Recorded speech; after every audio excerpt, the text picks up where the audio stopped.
Hey everyone, it's me, Doomlink, and welcome back to Generations Ultimate.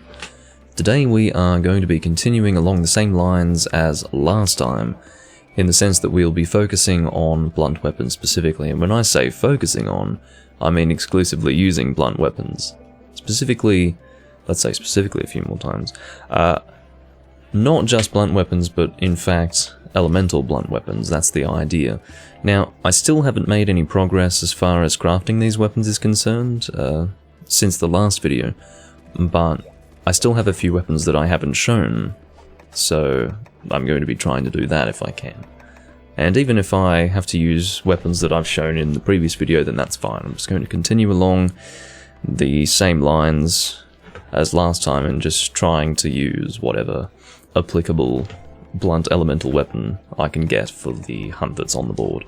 So, yeah, that is the plan. It's a little bit early. It's only just now crossing over into 8 in the morning, and yeah, kind of just got myself out of bed, but yeah, thought that I'd get this out of the way.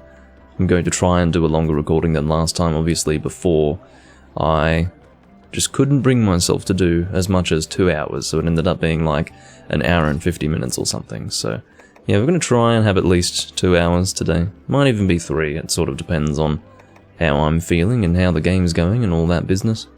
I don't really force myself, I don't bind myself with strict rules, as you can tell. I'm not really interested in that shit, and at the end of the day, what am I going to get out of that anyway? Really, like, think about it. What am I going to get out of, you know, forcing myself to keep to a specific time for all of my streams, you know? I don't really think it's going to make a difference. I think my pleasure while recording is more important than that. Anyway, this person wants help with Hellblade. This person wants to grind Bolt Reaver, apparently. I'm assuming that's what Bolt would refer to. This is a help room, no doubt. People enlisting the help of Kion, or Kion, I'm guessing it's Kion 420. Very funny sequence of numbers there, ha ha ha. He probably smokes pot. Like half the world does now, apparently. Because we all need some kind of, well, let's not go there. I was going to say, people are not very motivated already without turning to that stuff, but anyway. Iru, which is to say here, existing, which is kind of kind of an interesting word to choose. I'm guessing it's a name more than the word Iru. But I don't really want to do Diablo's Horns. I could join this turns room, but I'm guessing it is indeed full. By the time I find a turns room, I've been browsing through the list for too long, and someone has taken my spot. It's like that every time. Monster Hunter Ruins Lives, with a rather regrettable apostrophe added to the word lives. Regrettable in the sense that it achieves absolutely nothing except to demonstrate a supreme lack of understanding of the English language and its conventions. But we can maybe join this guy. He seems to have had his life ruined by Monster Hunter, or at the very least has indeed been in contact with people, or knows people, whose lives have been ruined by Monster Hunter. So let's see what's going on with the guy. Hello Juvenator and Autonomic. The hype is royal. Okay, well I'm fine with that. Again, I'm not going to be making use of the roulette, for the reason that I'm looking to use specific weapons here. Juvenator has slid into the room. What weapon type would I want to use? Basically I'd go for fire, but I'm just wondering what I have available. Did I end up making any switch axes in the end? I do have a text file for this, actually.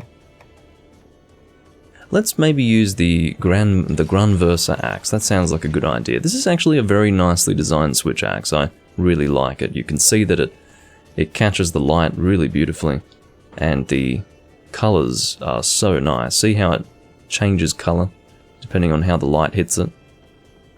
And also blue and that sort of bronze, yellowish bronze. I like that color combination. It's very nice. I'm actually going to check to see what's going on with my trading here, because I was in the previous recording trading honey, and I've got one more round to go. I don't think I was actually trading honey on camera, but I knew that in the previous recording, those hunts that I was doing was actually in the background. Well, in the background during those hunts I was getting honey, so no hunter arts equipped. I hate this shit, really. So this, of course, is necessary because I'm sticking with the same armor set here, unless I don't want to use this armor set. Right, so it was going to be the case that I would need to change my hunter arts no matter what, but I did think about it and thought, is this even the set that I want to use? The answer is no, so we actually want to use the longsword blunt set, which I should rename, because it's not just longsword, but it's fine for now. I'm not going to mess around with it. And then we will have to manually equip our hunter arts. If I ever forget to do that, do forgive me, because I'm not in the habit of needing to do this. Again, I did actually remove my switch axe set, which was basically the same as my longsword set. This is unrelated to blunt. This was done to make a new blunt armor set for Gunlands. I actually removed my standard switch axe set because it was only there for convenience sake, and I just needed the space. So yeah, the convenience was, of course, that while it did have the same armor skills as the longsword set, that particular registered armor set in the list had switch axe hunter arts. It just saved me the time from having to equip that, or equip those. We're going to gourmet voucher on this food here.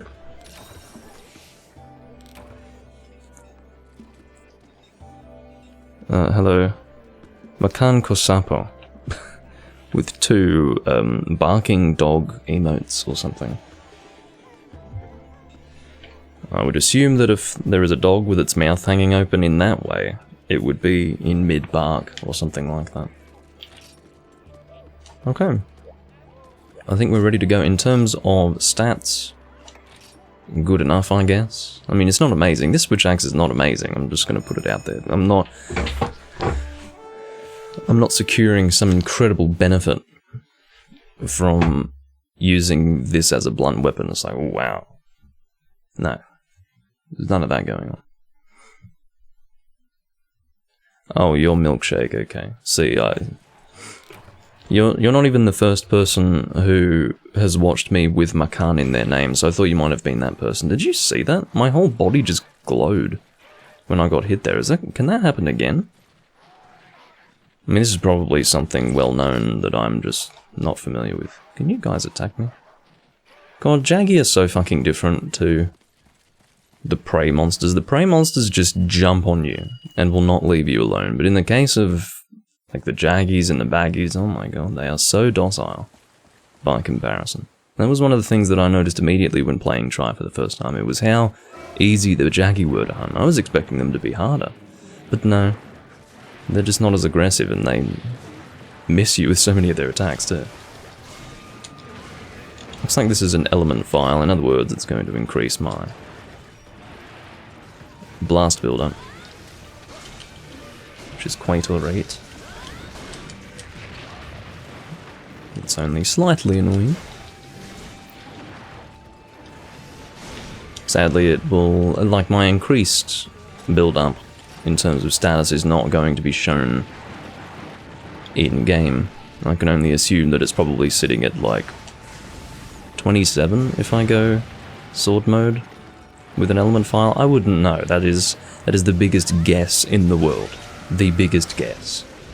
It is based on absolutely no prior experience with these sorts of numbers or with the mathematics of the game.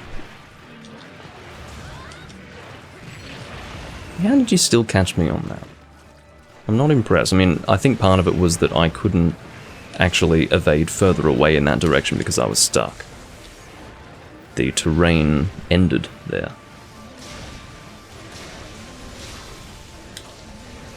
I don't really have the charge for Trant Slash, so I'm going to go back into axe mode and start getting that up.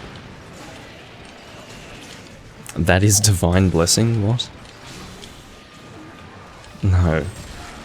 Somehow I'm going to say no.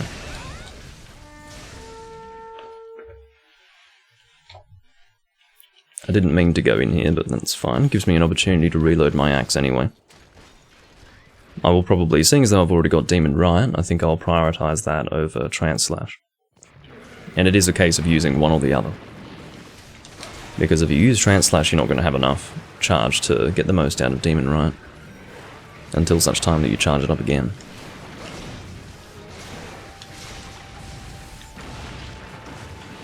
Again, another case of the terrain being in my way.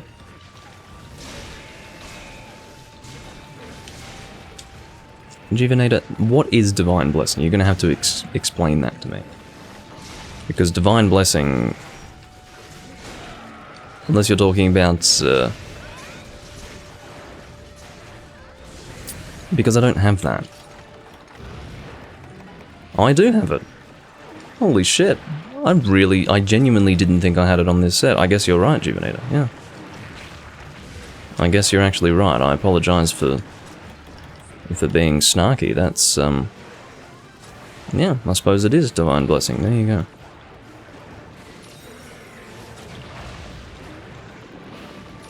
This is the, like, literally the only set in this game that I have that uses Divine Blessing. And second of all, I don't believe that there was a visual effect in the older games when it came to Divine Blessing. Divine Blessing, of course, being a Monster Hunter Tri skill originally. That's very odd. But yeah, I would have just slapped on Divine Blessing here for, like, an extra skill. It wasn't really something for the set.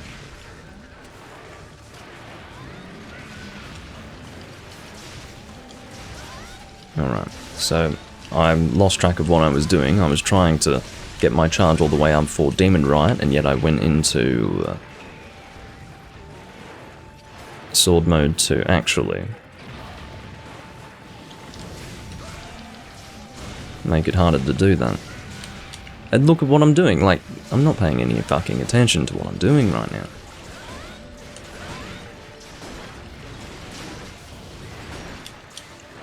You'll have to take it, Enten. Either you take it or you leave it. That's the way things are, I regret to say. And this is good for some people as well. You know, I can't please everyone. I do what I can.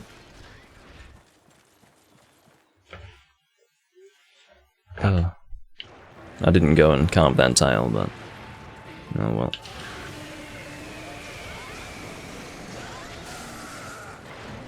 You can see that when you're running Element File, and this is interesting to me because I don't usually run Element File, using Demon Riot will actually give you a lightning effect, I guess, that is blue in colour as opposed to red. Which makes sense.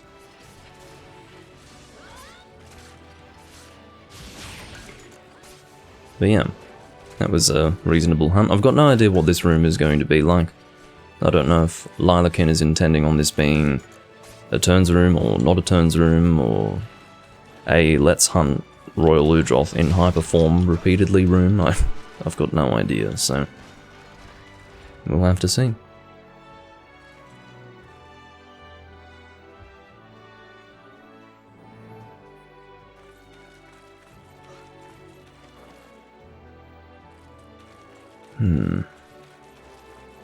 But yeah, I very much like the look of this Switch Axe, and I've said this before, I love Bludgeoner for the reason that it makes weapons that would previously just not be worth using at all, viable.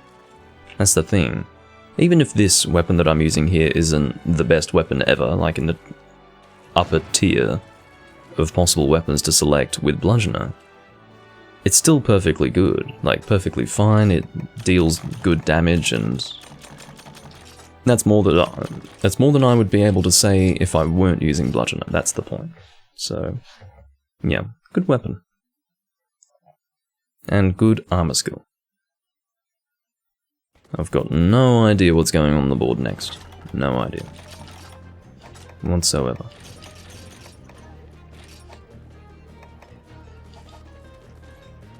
But we will see. I'm open to Lilakin posting as he likes. But we'll see if he gives way to me. Because assuming it's a turns room, he would be giving way to me.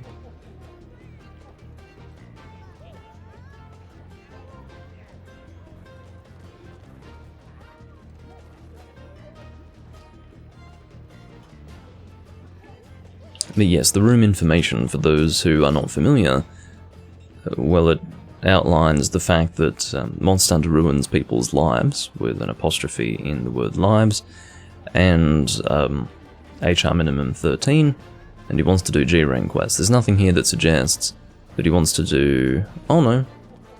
He actually wants it to be a turns room. It says round robin quest picks, which is one message, which is message 4. Skip me.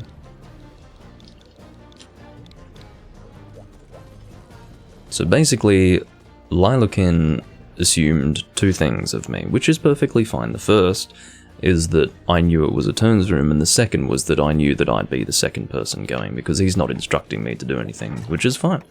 Because that means that he expects that I've got some level of common sense, which is nice of him, because even at this hunter rank here, you're not going to find too many people with much common sense in this community. To explain that more clearly, even if the person is in the 800s, don't expect too much from them. But, anyway. Oh god, Juvenator, you do realise it is your turn, right? So you're free to post. Okay, he knows, he's just taken a while to put something on the board. If it has to be a deviant, okay. Alright. I understand that that's basically all you hunt.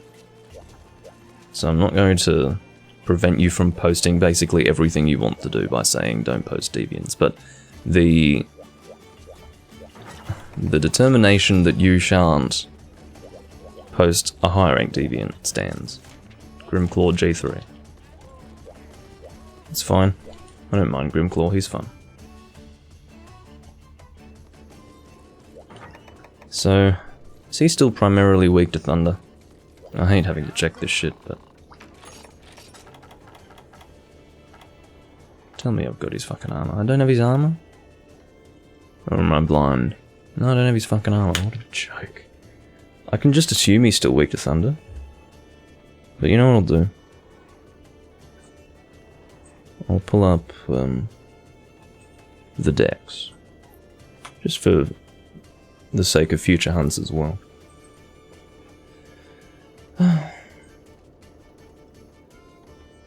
Alright, whatever his fucking name is. Grimclaw Tigrex. There he is. He is primarily weak to thunder. And surprisingly, his secondary is dragon. I was thinking his secondary was going to be water. Turns out that his tertiary is water. And if you're using ice, well, you're not too ineffectual. But if you are using fire, you're a muppet. Okay. So, I could go greatsword, that could be kind of fun. But I don't think I have a thunder greatsword. You know what I'm going to do right now? Just to speed up this whole fucking process, is I'm going to get that text file. Gen U weapons, here we go. And then I'll go down to my blunt weapons, and then I can see exactly what I have. So for greatsword, there is no thunder blunt weapon. For longsword, that's True Devil Slicer, Sword and Shield, Indra, I've used those two. There is no thunder for dual blades, there is no thunder for lance, there is no thunder for switch axe, oh my god. Limited options, ladies and gentlemen, for thunder. It's basically Indra and the Devil Slicer. And I think I'll be using Indra, because I prefer that. Oh my god. It reminds me, honestly, of Awakened Thunder in the older games. There weren't too many Awakened Thunder options. Well, what I should say is that there were a decent number of weapon types where you couldn't even get Awakened Thunder. At least in the case of 3 Ultimate. I think it might have been a little better in...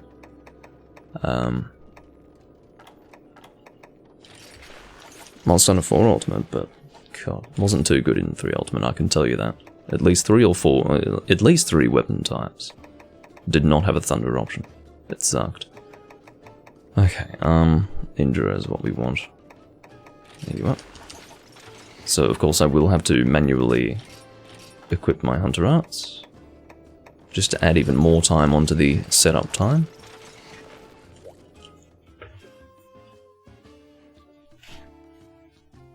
Okay.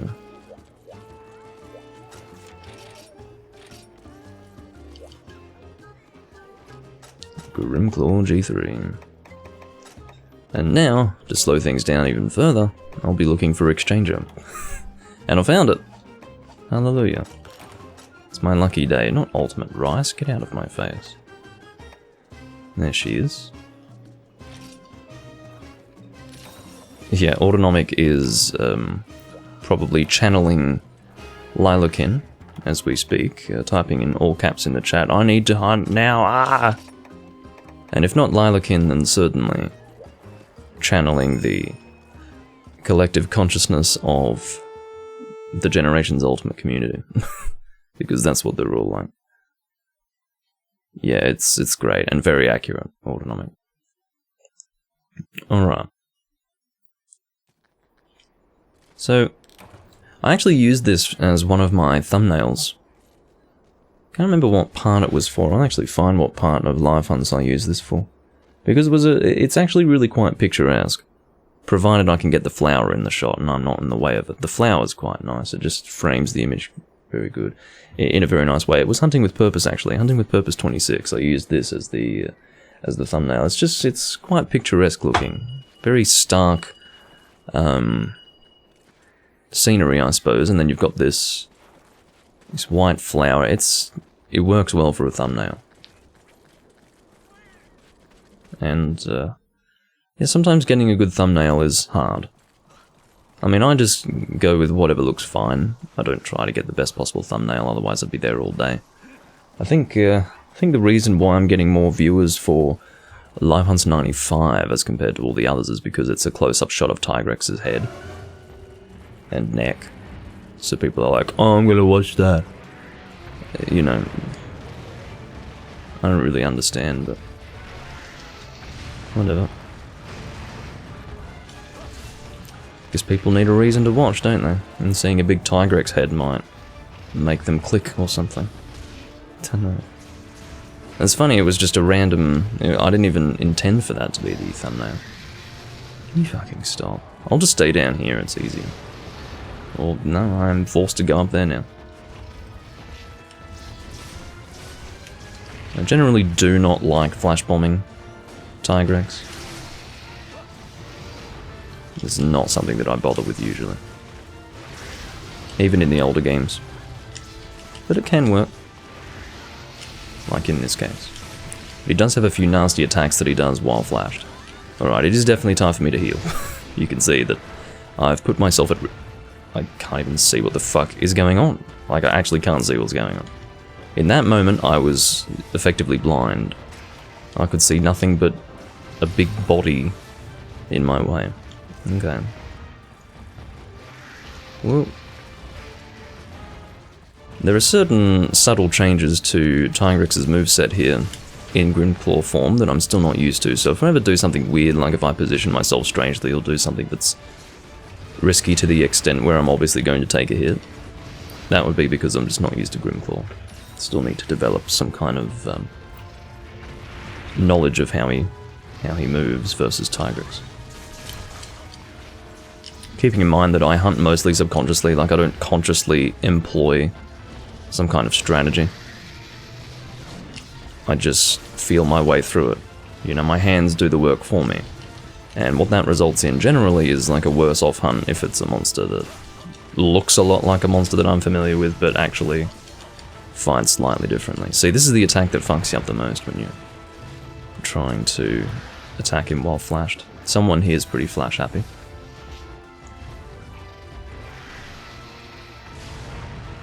I was just shielding that because I didn't know how far that was going to go. Oh, come on.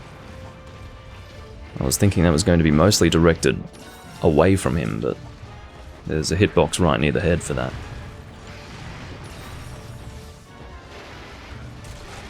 Oh, what a terrible, terrible time for a tail cut. Could not have been worse. You'd be hard-pressed to time it worse than that. It's not to say it's anyone's fault, but yeah, that was not good at all. I'm just looking inside of the map right now, if you don't mind me.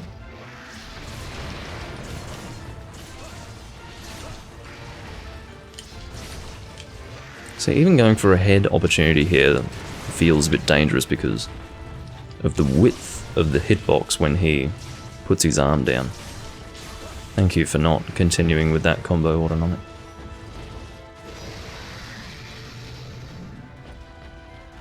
No, we're not doing a watch party for the new Monster Hunter animated movie. And you know, the greatest insult about that is that they're actually calling it an anime movie, which suggests that the word anime has been hijacked by the likes of Netflix and probably other people too, to now mean anything that's animated, which is just not fucking true. It's not what it is. Anime was never that. It's specifically Japanese. And specifically not in English. So... Can this Apsaurus get out of my fucking way? That'd just be so brilliant. But anyway, I will admit that doing an animated series for Monster Hunter is what should have been done in the first place, but I'm not very impressed with the subject that they have chosen, and that is to focus on the Ace Cadet. I find that to be just puerile compared to the rich and just intriguing lore of first generation moving into second and third, particularly first and second generation lore. The only reason why they're focusing on the Ace Cadet is to get that recognition, like that character recognition from 5th gen players. 5th gen players will be like, oh, I know this guy. And so that might incentivize them to watch it or something, but you don't need to do that, in my opinion. Seems like weak marketing to me. And I don't like it at all. The point is that anyone who knows about the richness of Monster Hunter lore, as it was in the old games, knows that if you're going to do if you're going to finally do a proper Monster Hunter animated series, you start from the beginning. You start to adapt that which can really only be found in art books. And develop the basis for the origin of the Monster Hunter series. Forget the fucking Ace Cadet. Fuck that guy. Seriously. But, no, people will eat it up because people will eat shit for breakfast, provided it's served up by Capcom at the Stool Cafeteria. So, what can I say other than keep on, Capcom, keep on. You can't fail at this point. Just as you planned, you've actually cultivated a community that will put up with whatever the fuck you do. No matter how lackluster it may be. You've cultivated a brilliant community in that way. Commendable, to say the least. I have taken a long time to use Chaos Oil because I've not been paying attention to the hunt. So if that's been bothering you, well, I'm sorry. Yeah, I do feel a bit out of sorts when hunting Grimclaw. He doesn't move in the way that I'm used to. I will get used to it. Just keep in mind I've only hunted about 10 of them. And over a very long period of time. So like, let's say, one every several months. I've not hunted my own Grimclaw. That was very close. A bit dangerous. And I do need to keep on top of my health too. I think that was a double shield there. Oh, good knockdown. But I will use that as a healing opportunity. How many of you have died because you've taken an attacking opportunity while at low health? I would say that everyone's experienced that a number of times. The solution, of course, is to not be greedy. Survival is better. You're going to be dealing a whole lot more damage if you don't carp. Because if you can't, obviously you'll be away from the hunt for a while. Oh my god. At least I know who's flashing now. It's Lilakin. He is the flash happy among us. Oh.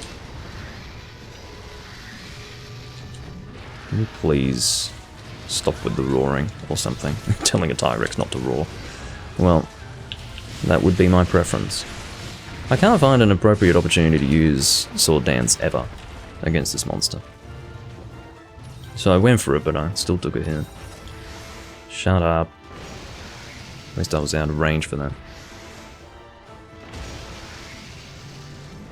I know, Potato. I know. Even though Fatalis and Castle Shrade are in world, they still went for the fucking Ace Cadet. I think it's because they would have had to make an original character or something. The idea being that there would have to be a character for the audience to connect with. And instead of making an original character, they decided that they'd just use the Ace Cadet. You know, that's the idea. It is overall just kind of... My expectations for an animated Monster Hunter anything are high, for the reason that, in spite of the fact that it has been a series that's done so well in Japan, it never received like a proper anime. There have been decent manga releases of Monster Hunter, but at least as I understand it, but not really anything animated or anime. I'd like fucking anime, that'd be good. But yeah, that hasn't been the case for the entire time that I've been a Monster Hunter fan, and now they're coming out with this fucking thing, which again would only, much like the previous Monster Hunter movie, it would not exist in that form if it weren't for the fact that World existed. They just wouldn't do it. You know, this is clearly not for the Japanese audience, this is for the fucking English audience. And unsurprisingly, we get shit as a result. So, I mean, you know, I've got a lot to say, I guess, in spite of the fact that I haven't even looked at the trailer personally, and I haven't even watched the movie, but I've had the trailer described to me, and that's enough. In fact, having it described to me was too much, so... yeah. I just don't have an interest. If there are a bunch of monsters, people are going to be happy. Are there monsters? Yeah. I'm going to watch it, because there's monsters. So... I guess I'll stop being so pessimistic or something. I don't know. I'll stop ruining people's fun. Well, that's the thing. I mean, you describe it killing the series for you, Potato, but to me, it just destroys the dignity of the series. The series just doesn't have any dignity anymore. It really doesn't. You know, you've got the... In my opinion, the beginning of the destruction of the series' dignity was with the Witcher 3 crossover. That was really the start. That set a precedent where it was like, oh, okay, well, the identity of the series isn't so static that we can't just randomly bring Geralt into the fucking game and just, you know, to me it was just really, really silly. Really silly. And then you had the Monster Hunter movie, which was, lore-wise, a complete joke, which people were trying to justify. It's like, oh, yeah, the giant Rathalos is canon because he appeared in World. Yeah, in a Monster Hunter movie event. Don't be so foolish. And then the story overall was crap, and the movie overall was crap. The whole thing was crap. Again, Tigrex mantle. Remember when I said that every time I hunt a Tigrex I get a mantle? Yeah, you can see that that still holds true. Why? I've got no frickin' idea. Even Grimclaw applies, apparently. But yeah, and then furthermore, you've got this bloody animated movie. As far as I'm concerned, it's just the destruction of the dignity of the series. As far as I can tell. But anyway.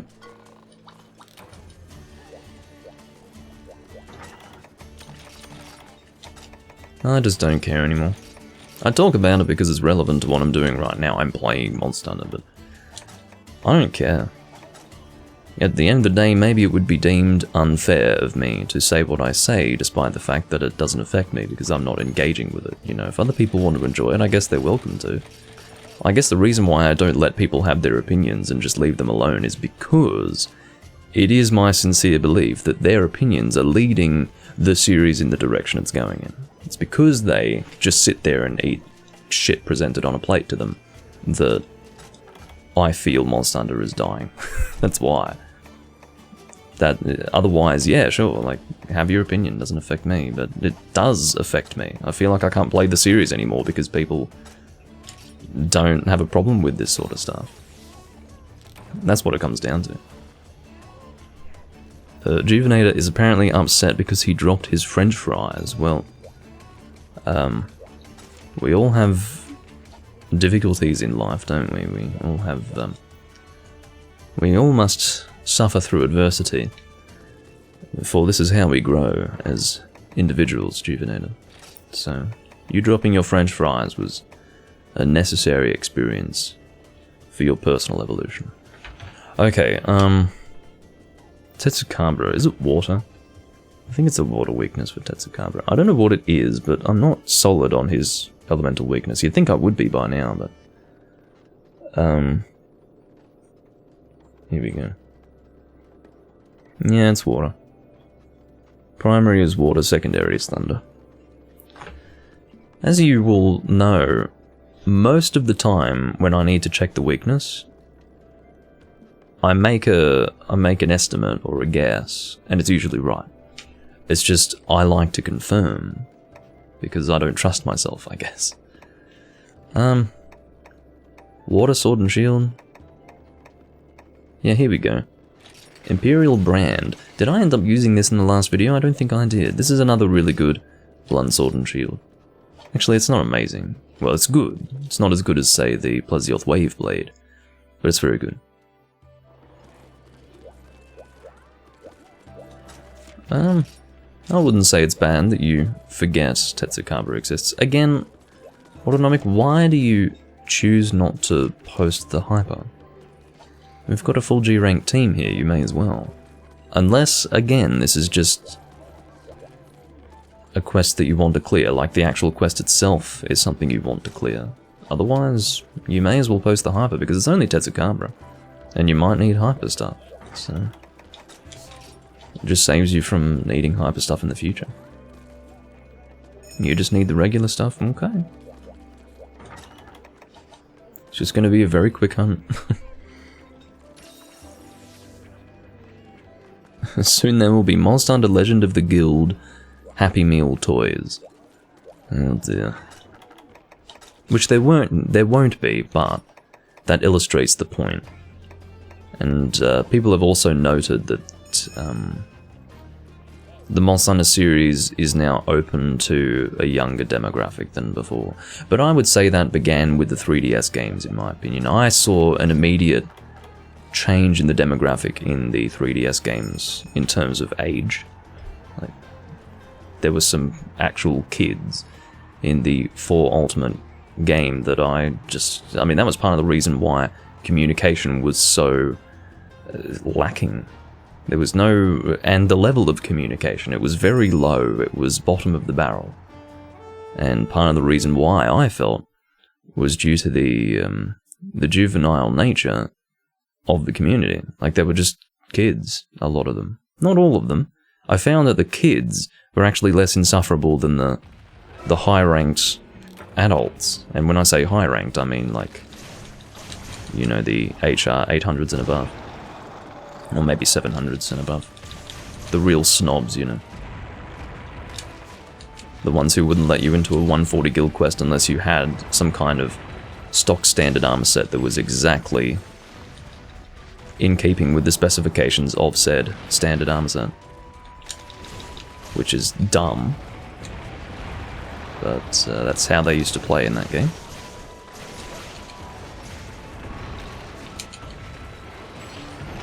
And I always go back to mentioning that because I encountered that many times. It wasn't just this one time when I was kicked out of a room for not having the right armor set. I mean, this was constant. It was just normal. Even if the armor set was better than what they had, because it wasn't standard, they were like, no, you're not hunting here. It was weird. But yeah, the point was that the community took a massive dive in 4 Ultimate, and I genuinely thought it couldn't have gotten worse, and then this game came out and proved me wrong. It really proved me wrong. Because this community ended up being even worse. In a very different way, but it was worse. And that had to do with the impatience of the community.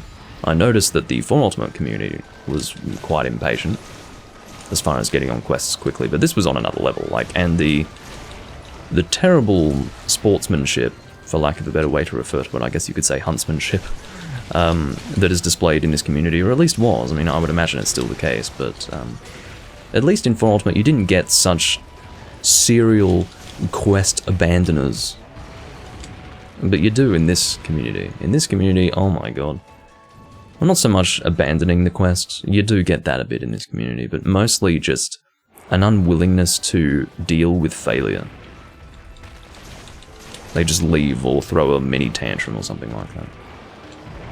You know, I noticed a lot of those sorts of things in this community, which for me just made it work. You know what it was? For the most part, the issues with 4 Ultimate didn't prevent me from playing the game online, but the issues with the community in this game did prevent me from enjoying my online experience to a significant degree. Because as soon as you'd get quest failure, the whole team would clear out. We failed once, I'm out of here.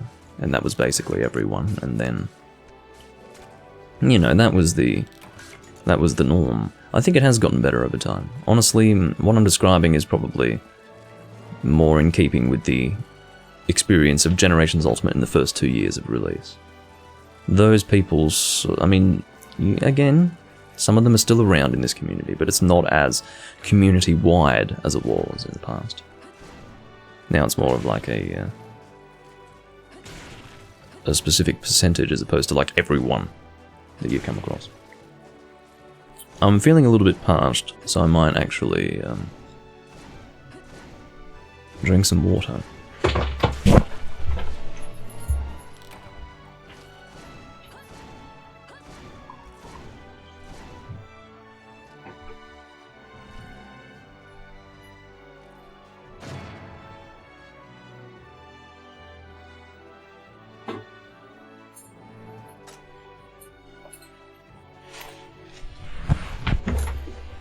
Drink cider, damn it. No. I shan't. I shan't do this. This is the thing, I agree with Autonomic. You know, I feel that Potato has a very... he's a bit too focused on New Monster Hunter and how bad it is. That was a Gold Crown Lunch, which was nice. I didn't have one of those with Tetsukabra.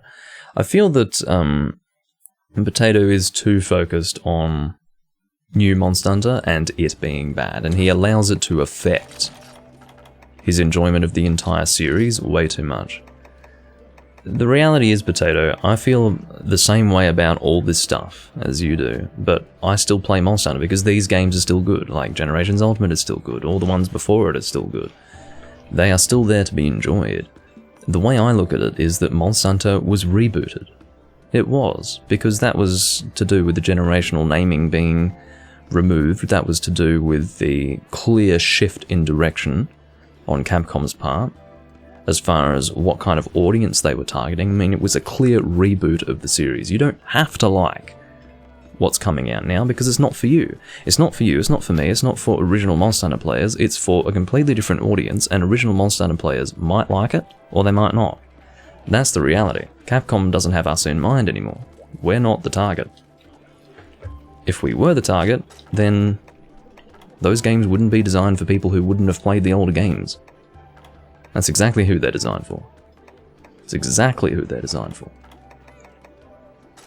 Because Capcom identified that too many people were being repelled by the old system. So they were like, well, there's been some kind of initiative from high up in Capcom that Monster Hunter is going to be the mainstream push RPG of Capcom So that means we have to make fundamental changes. Now that's a theory, I don't know if there was some sort of push to just make Monster mainstream. Or to have a like a real push on the mainstream, and then Monster Hunter took up that task, and consequently it had to be changed drastically. What am I doing? Oh, Thunder again. Alright, we'll go Thunder Longsword.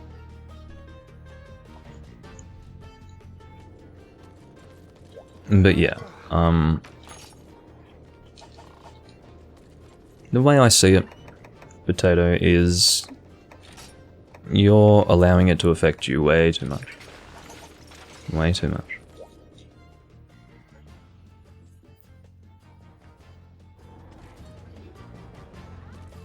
Oh yeah. Well, that's right, Potato. That's right.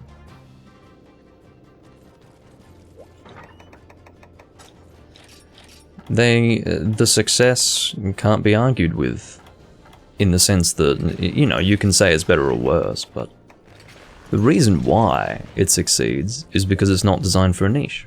It really is as simple as that. It's not about, oh, it's better because more people bought it. It's not like that. It's like saying strategy games are bad because only specific people like strategy games. Or that a strategy game is worse than, I don't know, a sports game. Because more people buy sports games than strategy games, and I don't know if that's true, it probably is. Although I think less people buy sports games now. But, you know, that's the point.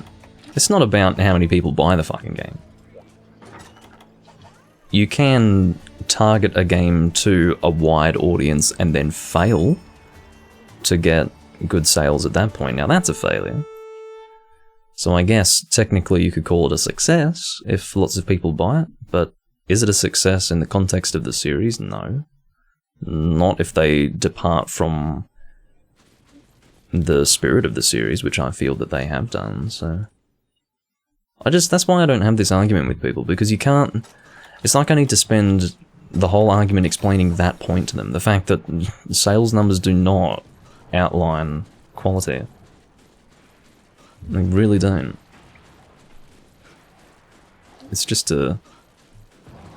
If anything, it's a cheap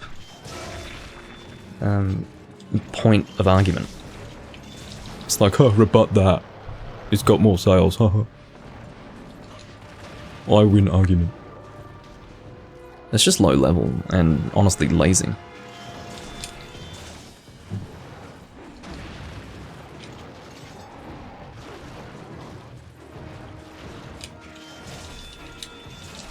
So, having to use the Devil's Slicer here, because I'm definitely not using the Indra for this. I do not like going Sword and Shield against Devil Joe. Quite rightly. And I used that before anyway, so it's Indra time. Of course, taking note of the fact that I'm not getting an increase in damage right now because I'm in blue sharpness. However, I'm not going to be in blue sharpness for too long. Once I drop down to green, I will have that boost in damage, fortunately. I don't like that tail swinging around. Uh-oh. Oh, come on, Lila Ken. It's an opportunity for us to hit the fucking monster. And look at this. I took that hit for one reason and one reason only, because I got flinched when I needed to avoid. This is so frustrating. Because now I have to go and heal. What? Like, I'm dragon blighted, I don't have health. I mean, this is just stupid. What a terrible sequence of events. Could not have been worse. Now, I'm not necessarily opposed to the fact that that guy... I'm about to scream, Juvenator, like... If you're gonna shoot me away, at least charge the shell, please. For fuck's sake. I can see that you're just shelling without charging it. Hold the A button. I don't mind being blasted away if it's for the sake of damage, but if it's for the sake of an uncharged shell, I'm gonna get pissed. Thank you. But yeah, I don't necessarily have a problem with the fact that he threw dung at all. But we had some more time available to us to deal more damage to the monster and possibly flinch him before he could kill Autonomic. So...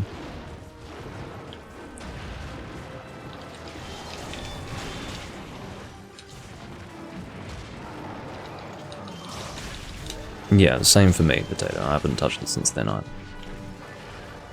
Oh, that would have been rather nasty.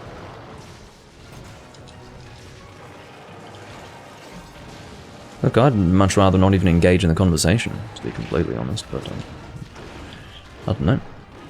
I can never escape it, because it's called Monster Hunter. They should have just changed the fucking name. If they were going to reboot it like that, they should have just changed the bloody name. That's what I think.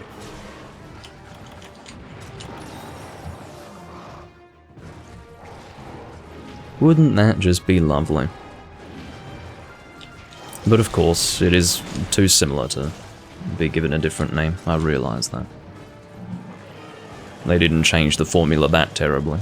It's just a specific interpretation of the formula that really focuses on instant gratification and simplicity and all of that. All the things mainstream gamers like, basically. Because they don't want to work to actually succeed. Of course there are elements of that in Monster Hunter World and Rise and all that, but they're much weaker than before. That's the idea. And the removal of some things are just crippling, in my opinion. I mean, if you didn't have a point of comparison, sure. But we have a point of comparison. We have 4 generations of Monster Hunter to compare 5th gen to. So, if it goes backwards in certain regards, guess what? I'm not going to be sitting here giving it a free pass. Just because, oh, I can wire bug around. Yeah.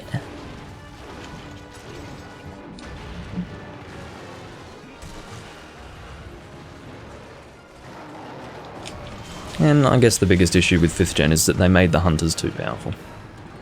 Capcom just don't know what they're doing with balancing, so they just kept on making the hunters stronger and stronger and stronger and stronger, and consequently, the monsters suffer as a result because the monsters have to do weird shit to keep everything in balance, but it's never going to be in balance, that's the point. It's always going to be out of order.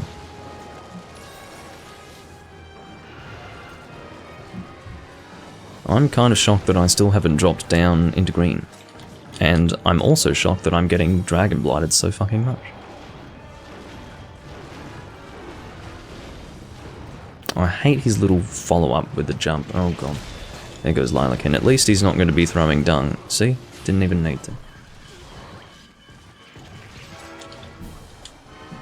May as well calm that tail over there. Me, I'll try not to talk about 5th gen, because I don't want to. You might think that I do, based on the fact that I always talk about it, but it's just because, I don't know, I have a lot to say about it, I guess. But if I had to really think about it, if I were to dwell on the question of would I rather talk about it or rather not, the answer would be the latter, because I don't really want to engage in the conversation. I just can't help myself.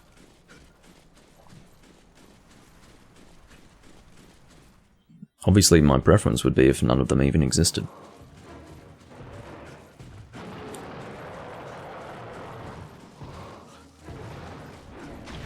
He's hungry. I guess I should drop a bit full. Let's do that. Try to find a good time to do it. Now is fine. Please. Fucking hell. I put it right by his feet just so that I was kind of hoping for an exhaustion animation.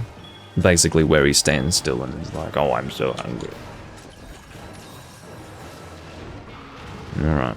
Unhinged spirit time, because I have done very poorly with charging up my longsword in this hunt. Very poorly.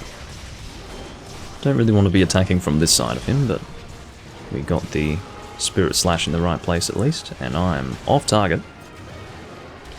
Very much off target. Juvenator, I told you... Oh wait, maybe he can't charge shots. He's probably using a style that prevents him from charging his shots, now that I think about it. I don't know of there being a style that prevents you from charging your shots, but... You know, I don't think Juvenator's that dumb. I think he's using a style that prevents that, because I do know that some styles change how you use weapons, so I'm guessing that's what it is. But if he's not using a style that prevents him from charging his shells, then he needs to actually start doing that before I start screaming. Well, I couldn't even follow up the combo there. That would have been really clean if I could continue my spirit combo there, but I couldn't. What a shame.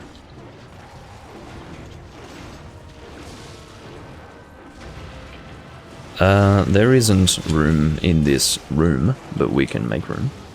Fuck yeah now. That's not a nice combo, Devil Joe. I'm not a fan of that. But yeah, I can make another room after this. I think we've hunted with Lilakin enough. I kind of feel bad for him though, because he's one hunt away from having a turn, but I guess he's going to have to get a new room together for his next turn. Which is a shame. Oh, come on. I absolutely hate that attack. I mean, why would it be that, in spite of the fact that I was standing right there, behind his leg, I would still get hit by that crap? It's ridiculous. I'm not impressed by that at all. And even as I was standing in that position, I was in a bad spot, to be completely honest. Lilakin is about to be carried in the mouth. You are so foolish! Don't you realise that you're preventing an opportunity? He was only going to carry you in his mouth, which is barely going to affect your health at all. But instead, you've shown contempt for the success of this hunt by throwing a fucking dung bomb that not only prevents the opportunity that was just presented to us, but also causes him to leave the fucking room. Common sense, man. Common sense. Anyway. Look, I don't need to know, Potato. I know you say it as a joke, but I actually would rather not know. And I actually don't give a shit. Ugh.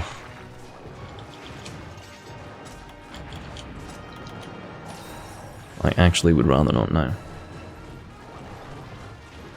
Thank you for... I should be thanking people for follows. Thank you, Loey, for the follow, and also Henry FR96.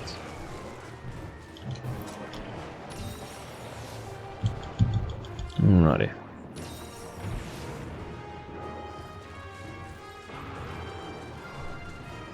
He is hungry once again, but I don't think I'll be dropping a shock trap for that.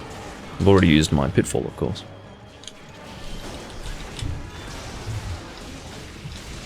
Juvenator, you have a great responsibility in this moment not to do any shelling.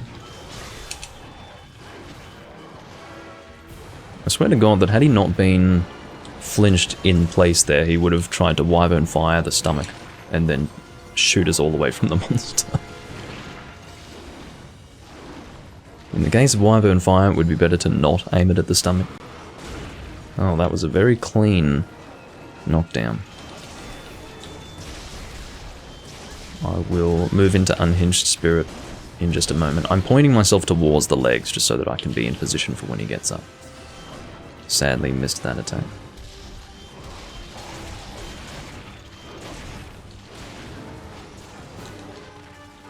I don't even know who...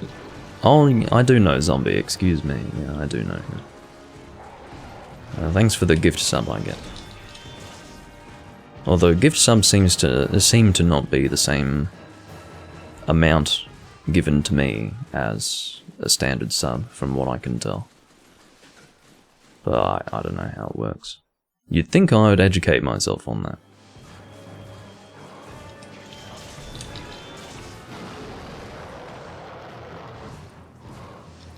I have no idea who this is, but you're welcome. Yeah, Zombie's been around. I just didn't see the full name, because it created another line. Oh dear. This has been a pretty shit hunt, by the way. This has not been a good Savage Devil Joe hunt. I think the reason why is because I'm like the only one dealing elemental damage here, and elemental damage is what is going to be most effective against this monster because he is profoundly weak to thunder. So I think, yeah, everyone's running Roar except for me. At least I've got a good elemental value on this longsword. That's one good thing. 56, very nice. 56 with 346 Roar, which is great. sorry to hear about your failings in acquiring a large Elder Dragon gem, zombie. But sometimes you just get terrible luck. I remember I hunted 15 G-rank Kushala Daora, didn't even get one large Elder Dragon gem. And I'm dead serious when I tell you that. So, sometimes your luck is just terrible. And then other times they'll rain down from the heavens. It's really stupid, but it is how it is.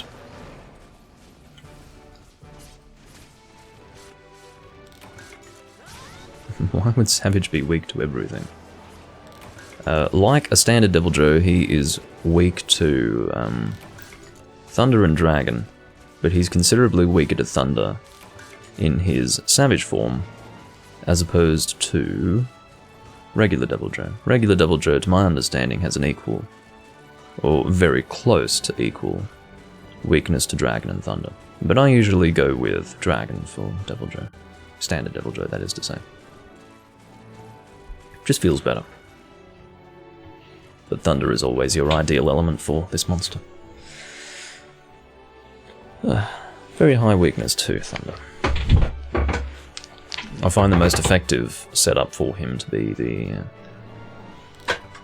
like a good elemental bowgun set. If you're dishing out high Thunder damage to him, he's out. He'll die in no time at all. Savage is mostly weak to dying. Yes. I would say all monsters are equally weak to dying. And they are terribly weak to that. Of course, Autonomic is referencing... I think he's referencing it. But there was actually a situation in the past. It wasn't on camera, unfortunately, but I was hunting with a guy who was using a dragon weapon against, what's his name? Valstrax. He was using a dragon weapon against Valstrax, and I was explaining to him why that was a terrible idea. Because literally the only element that doesn't work against Valstrax is dragon. And this guy wants to use a dragon weapon, and instead he's like, all monsters are weak to dying. And he said this in some form of justification for the fact that he's using a weapon against an Elder Dragon that deals no damage elementally, and it was a Lao Shan Lung weapon too, which means that it focuses on elemental damage. Like, it actually loses raw damage for the sake of element, and he's using that against a monster that doesn't just take low damage from the element, but 0 damage from the element. And his response was, all monsters are weak to dying. To which I could not respond.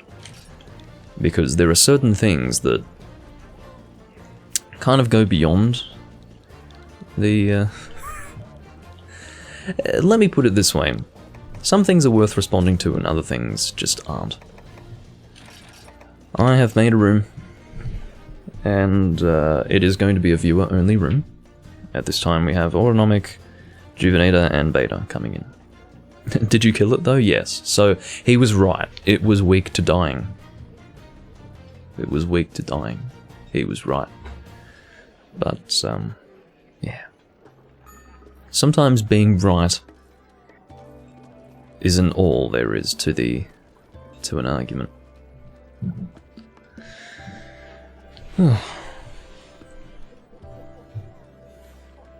What the fuck?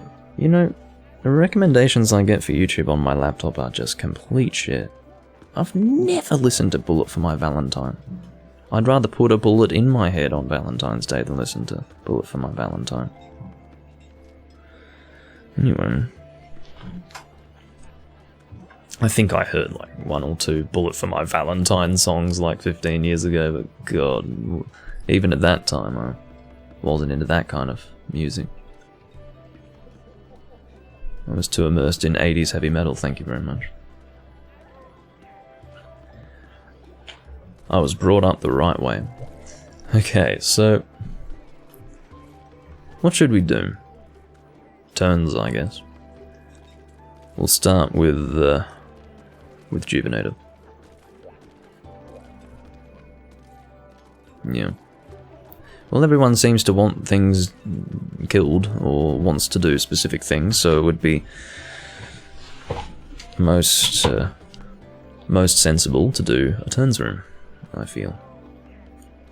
Autonomic has reached Hunter rank 100, congratulations, although it's not much of an achievement in this game, but, you know. Triple digits are triple digits.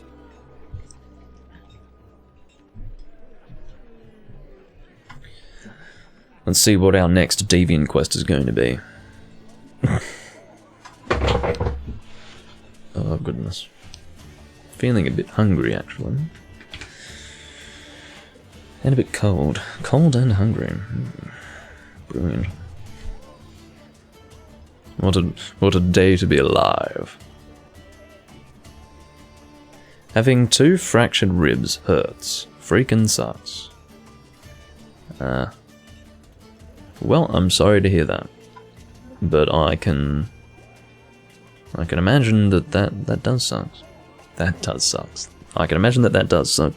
Because you can't really breathe properly. It hurts to breathe. Skip? Whoa, okay. Beta's turn. Yeah, I can't really breathe properly or comfortably. And going to sleep is not pleasant. It's impossible if you ordinarily sleep on your stomach. And, yeah.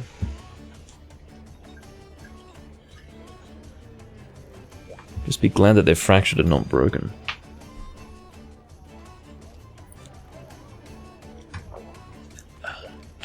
Yes, after saying, I'm hungry, my next course of action is to pour a glass of port. That's what I do.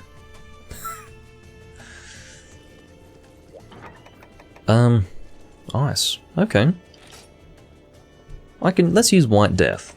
That's a good idea. We'll go Blunt Dual Blades and White Death again. For those who are unaware, I'm focusing on blunt weapons at this time. I've got a lot of Ice Dual Blades. Mostly, joke weapons, but this is not a joke weapon. And I love the designs of these things. These are from Freedom, excuse me. These are from Monster Hunter DOS, and they're very cool. I like them a lot. And fucking look at them. The colours are brilliant. Some of the best looking weapons you can get for a very basic level monster on a visual level. I just love the designs. Of course, there's also a variant to these weapons that deals half ice, half poison.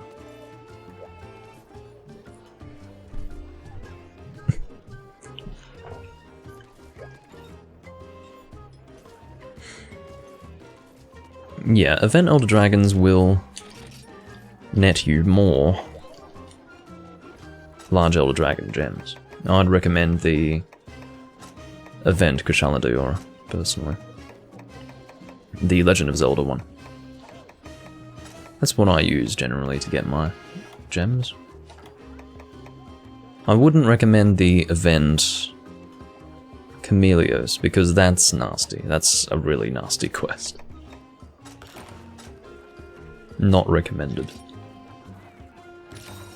Event Chameleos is the team wipe monster of this game, I find. Or one of the team wipe. I shouldn't say the team wipe monster or the team wipe quest. It's one of. I'd say the hardest ones in the game are Event Valstrax, Event Chameleos, and what else? I guess Hyper Gold Raytheon, Hyper Silver Rathalos, double quest.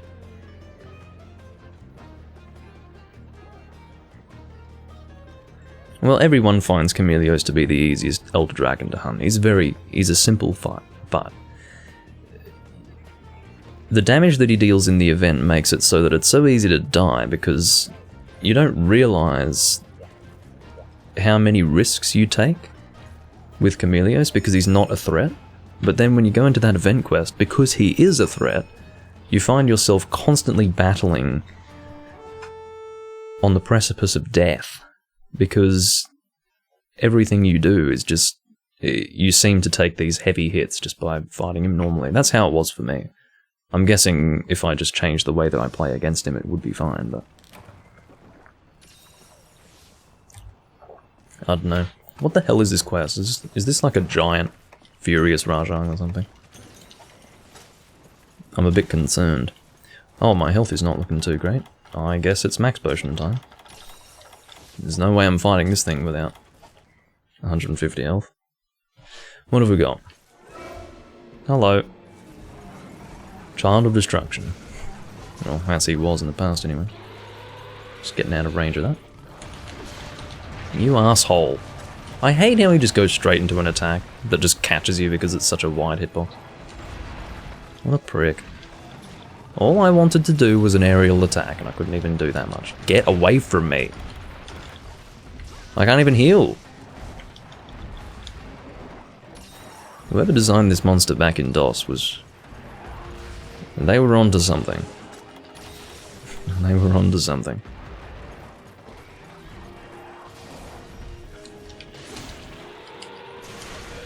Just going for the back here, or the back legs, I should say. Because it's safest. I'm gonna do a back hop. Well, I wasn't going to go in there because I knew he was going to do that. He's got a fairly predictable moveset, which hasn't really changed since 2nd gen. Except for that. What is with the fucking one-shot? Excuse me? Now, I don't really care how well you hunt. Getting one shot is pretty easy. Or in other words, dying when you can take one hit is pretty easy. Okay, so my defense sucks and my thunder res is okay, but not terrible. So basically my defense is really bad. So I'm sitting at 765 defense right now, which, in case you didn't know, is bad. And it is this way because, I guess... No. Why is it so low? Oh, it must be the Acantor mask. It's because this thing... This is the gunner set. Or the gunner helm. This needs to be upgraded further. Yeah, this stuff needs to be upgraded. My armor pieces are not properly upgraded here. I'd probably be able to get up to maybe 810 defense. Or just reaching 800. I apologize for the death. I just have to be extra careful, it seems. Not taking any chances. You can see that the damage that he's dealing, no doubt this is an event Rajang that deals stupid damage. That's clearly what we're dealing with here. And it means that there's no margin for error. And you will err at times when fighting this monster. So I don't really have a positive outlook for this hunt. See, I can't really avoid those flailing fucking arms. I regret to say. I mean, I was at the rear of the monster for a reason.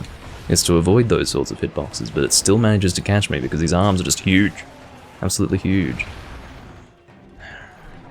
Tremor res is a nice thing to have for this monster, by the way. Particularly if you're using a greatsword or a hammer or something like that. Oh, you've got to be shitting me. He can drop the rock and have that hurt me if he flinches while holding the rock? I'll tell you what, they went all out to make the most annoying monster in the world when they made Rajang. Well, there are more annoying monsters than Rajang, but that's just stupid. I mean, I can't even make use of the opportunity because I'm too busy getting hit by a rock that he dropped. Yep. I'll just keep on healing because I get caught on one knuckle of his fist. Because that's what it was, if you saw that. That was on the edge of his fist. Fucking God. Fortunately, he got flinched there because I was stuck between a rock and a Raja. Like, how am I even supposed to get my fucking charge up right now? There are no traps for this area because this is an Elder Dragon arena. This was originally for Shaguru Magala. There's no point being fucking demonized there. See, in the time that it takes for me to... Okay. Excuse the throat. Oh, I happen to be in a good position for this. What a shock. Consider me utterly shocked, but unfortunately I didn't really get hits off on the head. Normally I would have gone gun here, but I'm not really gunning. Fuck me in my asshole, Juvenator, seriously. Anyway, I'm not really gunning in this recording because I'm trying to use blunt weapons, so here I am. Yeah. I mean, if I were gunning, there would be very little challenge to speak of here. But in this case, I'm trying to deal with DPS whilst simultaneously not being hit by every little thing that this guy does. And every little thing that this guy does is a lot of fucking damage. Shouldn't be doing Bloodwind here, what a terrible idea. Okay. I didn't really suffer for that. Hey Pantherflower, hope you're doing well also.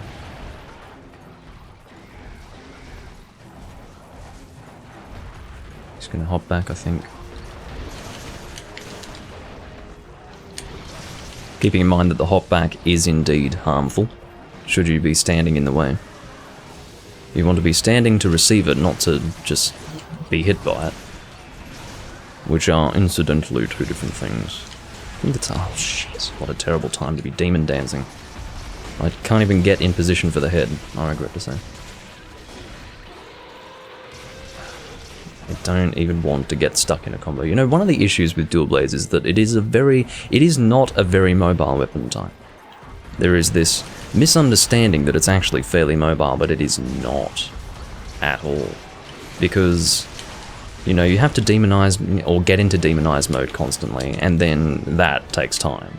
You know, you're stuck in one place for like a second and a half, maybe even 2 seconds, while you're going demonize mode, at which point you should ideally be hitting the fucking monster. And then second of all, when you attack with the dual blades, they are long combos, so you're stuck in them for quite a while. Compared to Sword and Shield, dual blades are, it's almost like you can't fucking do anything. There's no such thing as rolling as soon as you want to, or whenever you want to. So, like for example, I can't roll there. Like there are a lot of, it's not single attacks, in other words. Like you've got weapon types that deal in single attacks. Dual blades deal in multiple swings per individual attack. Which means that the animations last for longer, which means you can't roll as frequently as you could with, for instance, a long sword or a sword and shield or something like that. Even a switch axe, you know.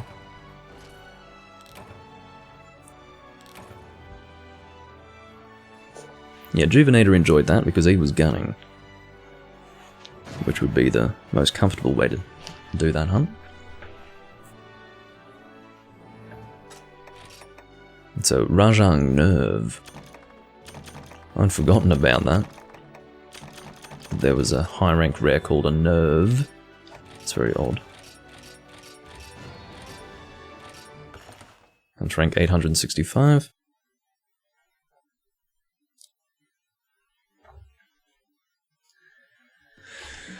Okay.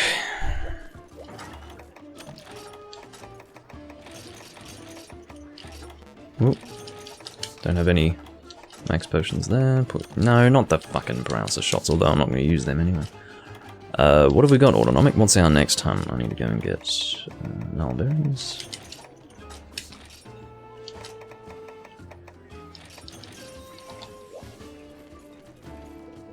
Not wine tonight? Oh, it's wine. That's wine, alright. The wine is never too far, Pantherflower.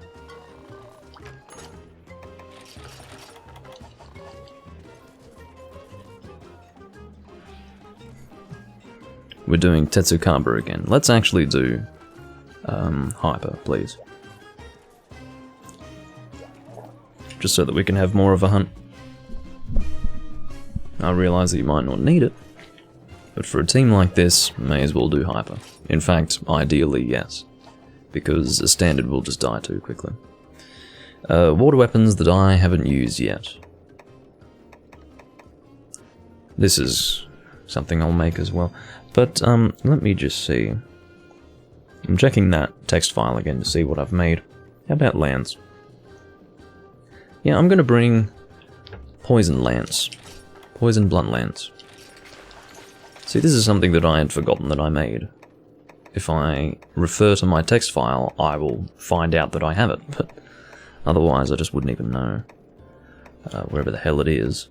One thing that I have to tell you about the decision to make rarities not change as you upgrade the weapons. In other words, you can see that this is a fully upgraded weapon despite the fact that it's only rarity, whatever this is for, rarity 4. That's very confusing for me because for the whole of my experience in Monster Hunter, I've always checked for rarities 8 to 10 for all of the weapons that I use. It's just natural, you know, that's only 3 different colors. You can, at a glance, know that this is a fully upgraded weapon and that this is something that you want to be choosing from. Like, it's part of the pool of weapons from which you're going to choose. But this is a big mess of shit that might be fully upgraded and might not be, because there is no immediate visual indication that it's fully upgraded. So this is an example, ladies and gentlemen, of Capcom having ideas, right? But then not applying them as game ideas or gameplay aspects and realizing, oh, it was a good idea, but as a gameplay aspect, it's actually not very good. Like, they don't realize this. I mean, I guess they realized it because they didn't bring it back, but you don't need to have a whole game where it's like this to realize that it's bad. Just fuck it, like, as you're designing the game, give it a try, and then engage your brain and see if it makes sense. I think it's kind of a cool idea. I really do. But it's not that simple. It's not as simple as, oh, that's a cool idea. It doesn't work as a game mechanic. That is how you make a video game. And I feel like that's been something Capcom has always struggled with. Grappling with the fact that good ideas in your head or on the drawing board do not necessarily translate well into a video game. That's something that they have always struggled with, and this is another example of that. It overcomplicates that which was previously simple. So, why? In my opinion, it's ridiculous. I could alternatively use the True Obliterator, but oh no, that is fully upgraded, yeah, okay.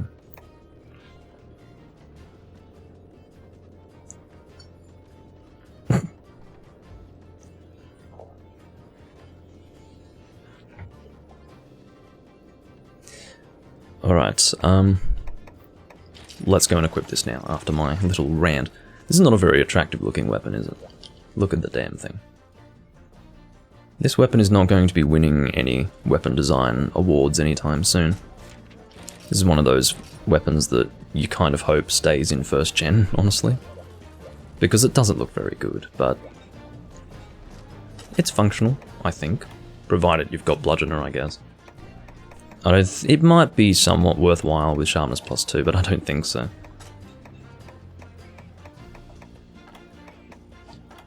Of course, you wouldn't use Sharpness +2 and Bludgeoner, that wouldn't work very well. Oops, let's go here.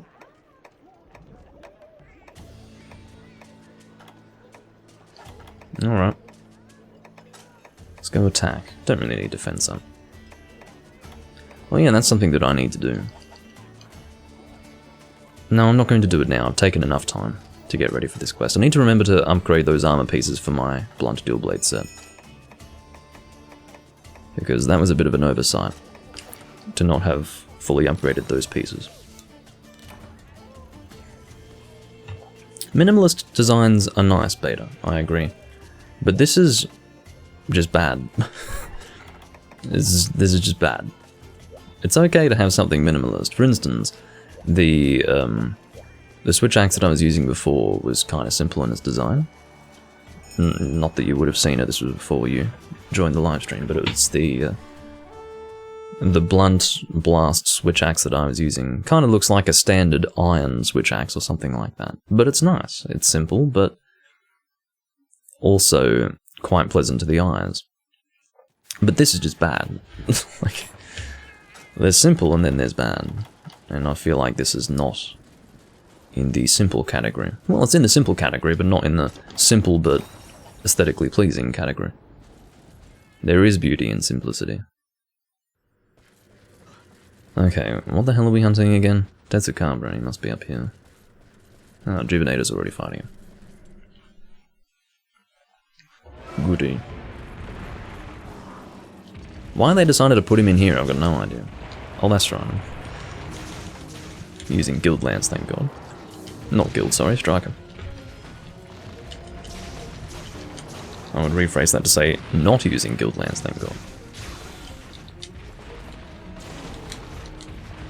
Again, the reason why I use Guild in the first place is because it's unchanged from the older games, but in the case of Guild in this game for Lance, it's not the way it was in the older games. Striker is the way it was in the older games, so yeah, I don't know what the deal with that is, but I'm gonna make my way to the tail.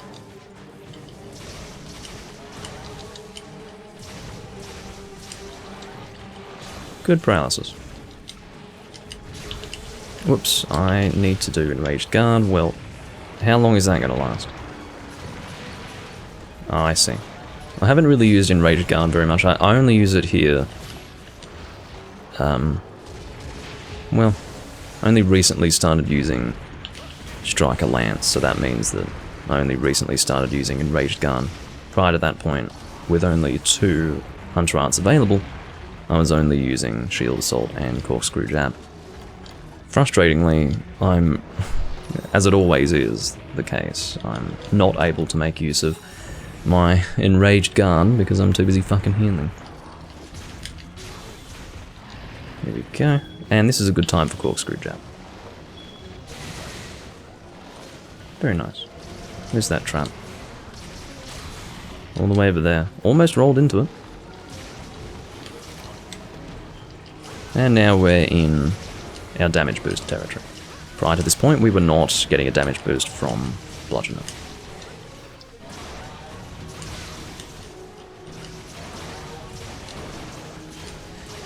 I'm going to use Corkscrew Jab just yet.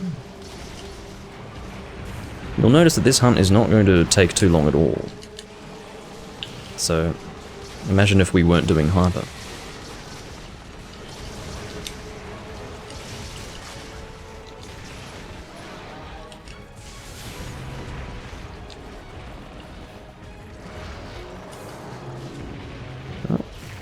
That what a nasty thing for Tetsukabra to do. He jumps in my direction, I'm ready to counter him. He completely misses me with the initial jump, but I'm now stuck in an animation.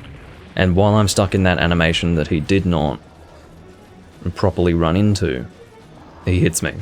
Like, what a dick. That's some prime bad manner play right now. See what I mean? Imagine if we didn't do Hyper. That would be a terrible thing. That would be like a Vernon hunt.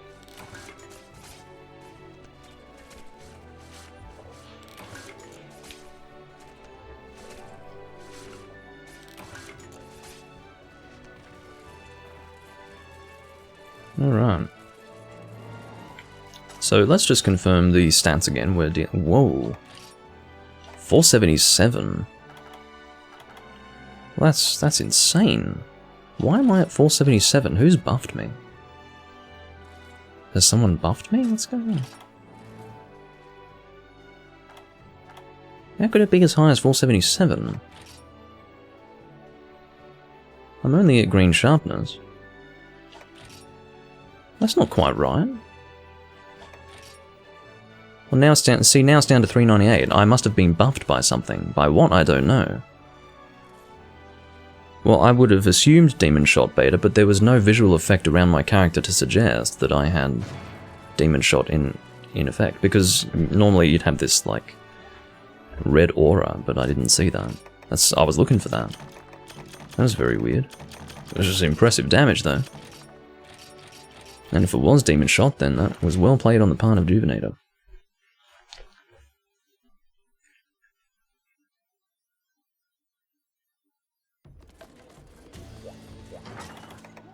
Good hunt, though. And I suppose it's Juvenator's turn if he wants to choose. If not, then I guess we're going back to beta.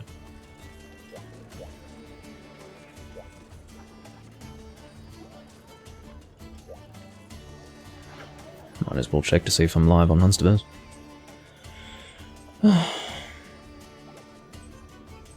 Not that it really matters, I'm pretty sure I get a grand total of 0 people from Hunsterverse. tuning in. There's just no traffic coming from there. So it's kind of pointless in my opinion. I'm sure, I mean, it's still early days of Hunsterverse streaming, but yeah. Well, I'm always going to be there, because it's not like I have to put an effort into being there. I'll always automatically be listed there, so if more people start watching live streams in Hunsterverse there, then I guess eventually there'll be more traffic into my live stream. Hyper Devil Joe's fine. Why would that not be okay?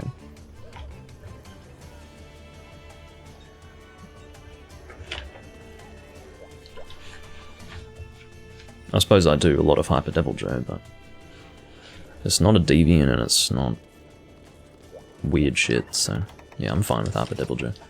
As far as what I would use for it,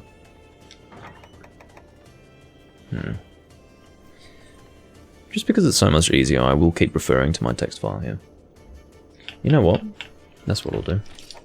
I wanted to keep with lance, but I wasn't sure what lance I would use. I'll use True Obliterator. You can see that in the case of this weapon, I have to get through 2 levels of sharpness before I can actually get an increase with Bludgeoner, but you can see that it's almost no white and almost no blue. So I'll be getting that boost pretty quickly. You can see that we're only at 260 attack, but, well, 275, which will have an increase added onto it once we're in green sharpness in game, but, or in the hunt. But, that blast value is not fucking around. It's 60 blast. So that's the idea. Should be good enough. I have faith in the Crimson Fatalis weapons. Of course, in the past this was just a Dragon Lance, referring to 1st and 2nd gen.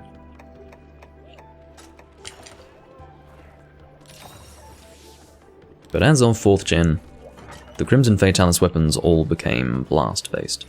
Which makes sense. I find that to be a good thing, because it really used to be the case, for the most part, that Fatalis, Crimson Fatalis, and White Fatalis all gave different, like slightly different stat dragon weapons. I mean, it was stupid. I didn't like it. I didn't like the choice. I felt that I would just use a dragon Fatalis weapon and that'll do.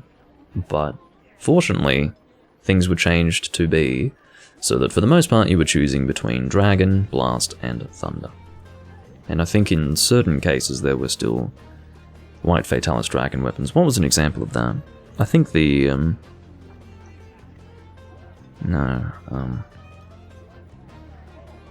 the Greatsword. No, the Greatsword's thunder.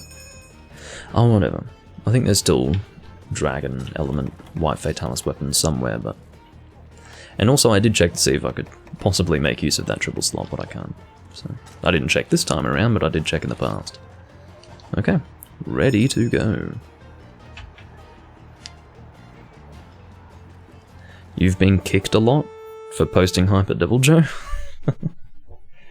Well, I can imagine why. This was one of the Team Wipe monsters of the past. People are pretty used to it by now, though.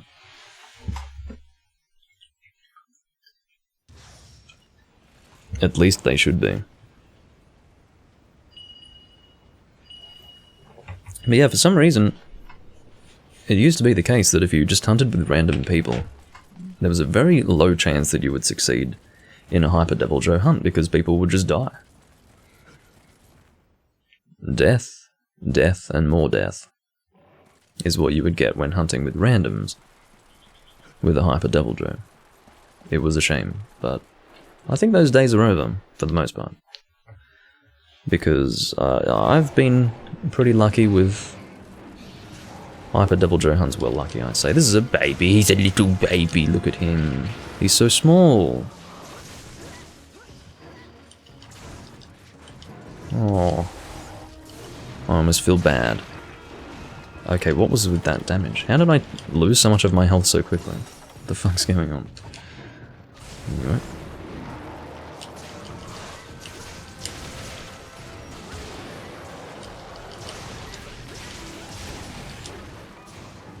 Already down to green.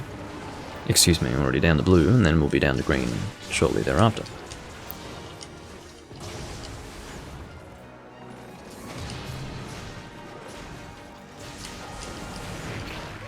I do enjoy lancing Devil Joe. I especially enjoy it when he's a baby Devil Joe like this. You can see that I'm applying Blast like no tomorrow. That was supposed to be a shield advance. But whatever. If I could possibly drop down to green, that'd be pretty awesome. Alright, what are we doing? 302 with 60 blast. Hey, good enough. I really do think that this was designed to be used with bludgeoner. I don't think it ends up being worthwhile with sharpness plus 2 because again you're still looking at 260 raw, so yeah. I feel like bludgeoner is the way to go. Because basically it means you don't have to sharpen up constantly. Even with sharpness plus 2 with this lance, you're sharpening all the time. But if you're going the bludgeoner route, you'll be staying in green and yellow for a while. I was tempted to use Enraged Guard there. But he's not enraged himself, so... Oh god. He's not being extremely cooperative right now. A typical endless flinch, because I'm a lance user. That was 3 flinches consecutively, basically. That was a very effective trap there, not. Might Enraged Guard this. Here we go. Very good. I don't know if you have an invulnerability period during the vast majority of that Hunter Art's animation, or if it's only the initial... Oh, that was weird. At least I was able to catch the tremor on that. It's like he cancelled his attack there. But yeah, that should be quite good for Enraged Guard. I think the damage that it deals is indicated by the colour of the lance. I think if I'm in yellow, that means that I'm almost at max damage. I'm guessing it would be red if it's like super good damage, but... Yeah, I think the different attacks of a monster have different tiers as far as the Enraged Guard is concerned. So that would be like a tier 2 attack on the part of the Devil Joe. A tier 1, for example, would be like maybe just him turning and biting you. And then a tier 3 would probably be like Dragon Breath? I'm guessing. Probably. Excuse the bird outside. Again, I don't know much about Enraged Guard. If I don't take what I'm saying about Enraged Guard to be some kind of ordained fact. It's just... that's my theory. I don't know how it works. I'm just going based on what would make sense in my own mind, based on what I'm looking at. Oh dear. Didn't quite catch the attack there. Was wanting to counter. Didn't quite get it through. I'm enjoying Enraged Guard. I think it's a great Hunter Art. And I understand some people don't like Hunter Arts at all. I don't like styles, but I can live with Hunter Arts. I feel like Hunter Arts don't really fundamentally change how I play Monster Hunter. I feel like they're just there and then... yeah. Doesn't really change much for me. I don't need them there, and them being there doesn't bother me. Or their presence doesn't bother me. I'd say that would also be a tier 3 attack, that. Rock dig. Rock dig. Rock throw? I don't know. His rock attack is a bit better now than it was in 3rd gen. Used to be this little rock. Now it's this giant fucking thing.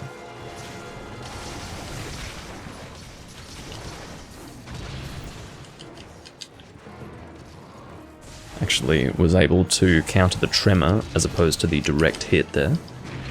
Oh, come on, I was fucking countering. Stupid thing. Obviously came from the side. I'm about to run out of Enraged Guard. That's alright, it has served its purpose for now. Hopefully he'll be dead before it can charge up again. I do love the shield of this Lance, by the way. Those spiked horns on the thing. That's pretty cool. Pretty fucking cool.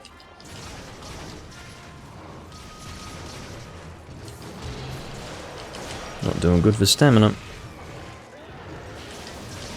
Also, using a lance, even with one guy on the team with a longsword, is one of the biggest mistakes you can ever make. But aside from that, I'm still enjoying myself.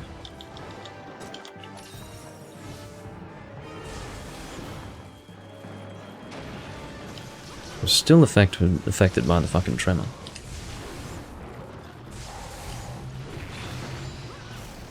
Don't know what I was hoping for there. I was basically underneath the body, so I wasn't going to be hit by the head hitbox there, so don't know what I was hoping for. Just to repeat what I said before. I'm trying to find an appropriate time to use corkscrew jab. Just trying to get up in raged guard there, which I managed to do. Try to find an appropriate time to... also, tremor would be a tier 1 in raged guard. Let's settle for this. How about that? Oh, you fucking dick! Oh, so I must be wrong about the colour, because you can see this is red. So... yeah, that can't be right. Him roaring is not going to be a tier 3 fucking guard. Or a tier 3 attack, I should say.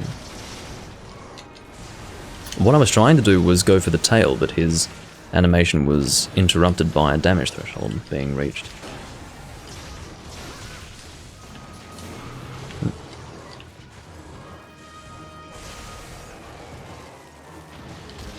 I don't think I'll try to corkscrew jab this. There is a temptation to.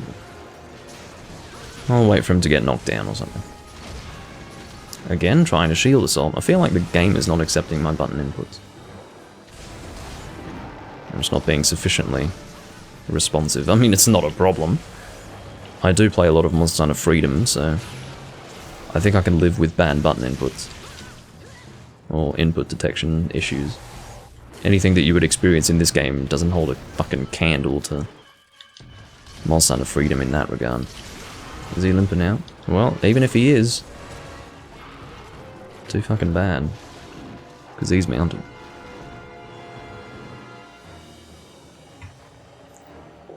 I hope that he's limping out.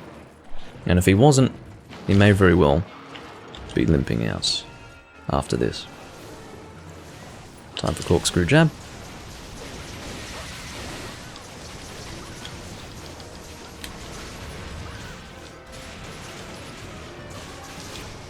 There you go, he must have been limping out. Nice work, guys. 2-zone to Hyper Devil Joe, that is a good run. A 2-zone kill of a Hyper Devil Joe is something to be proud of.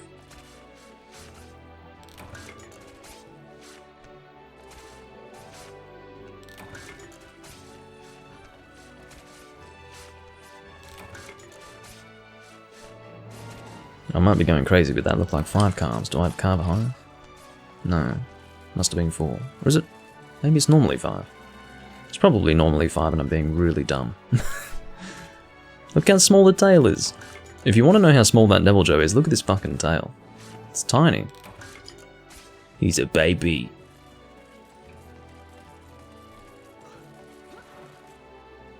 He's a baby. Well, to be honest, you can see the tail is actually going inside the ground, so it looks smaller than it actually is, but still, it's small. And Devil Joe is very small. This particular one.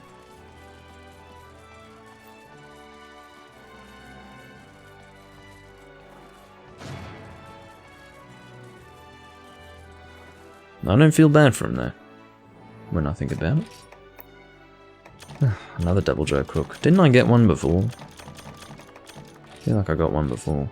Gold Crown Small, right? What the fuck?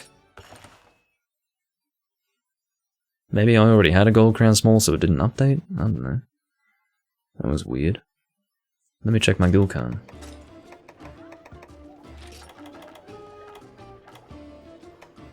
Devil Joe. Ibiru Joe. Wherever you may be. Yeah, well, I do have a gold crown small, which I was expecting, but I'm surprised that it didn't at least tell me that I got a gold, or that was a gold crown small. Unless I skipped the page where it said that. But I don't think I did. Haven't even killed 100 Devil Joe in this game. How interesting is that?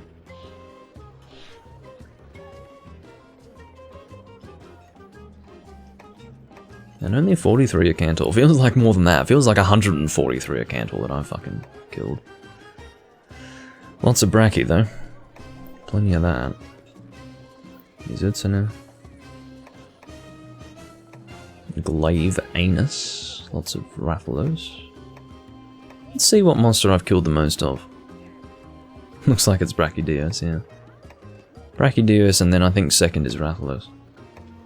By the looks of it. Yep.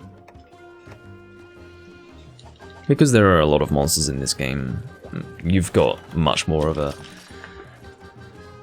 Well, your hunt's spread out across more monsters, which means that each individual monster will have less numbers hunted, if that makes any sense. You know what I'm trying to say. No crown? Jeez, how small do they get?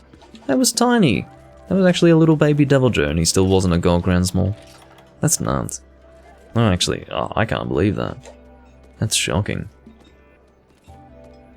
Anyway, so it's Beta's turn, I guess.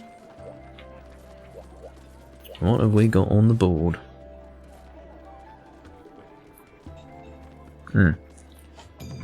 Normal Bracky. It was already set in chat. Okay. So water again. See, Switch Axe is pretty bad. For blunt. I cannot get a blunt fire, water, or thunder Switch Axe. So, that's pretty bad. I can't get... In terms of lance, I can't get a fire, water, or thunder.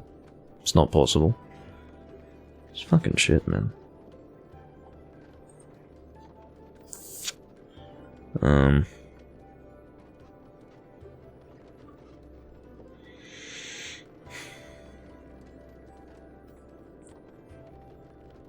I guess I could try using Imperial Eve, although it doesn't feel quite good to use it. If you don't know what I'm talking about, I will show you. It's this thing. Now, I made a decision for this to be my blunt water longsword, but... I mean, this would be my best possible option, let me make that very clear, but as far as whether or not this is even suitable, I guess it is, but I do feel like the sharpness is a bit too high. But anyway. We're gonna give it a try. I guess it's fine, it's just not as good. Oh god. Brachydios capture quest. This thing's gonna be ready to capture by the time I'm at green sharpness. Anyway. Whatever.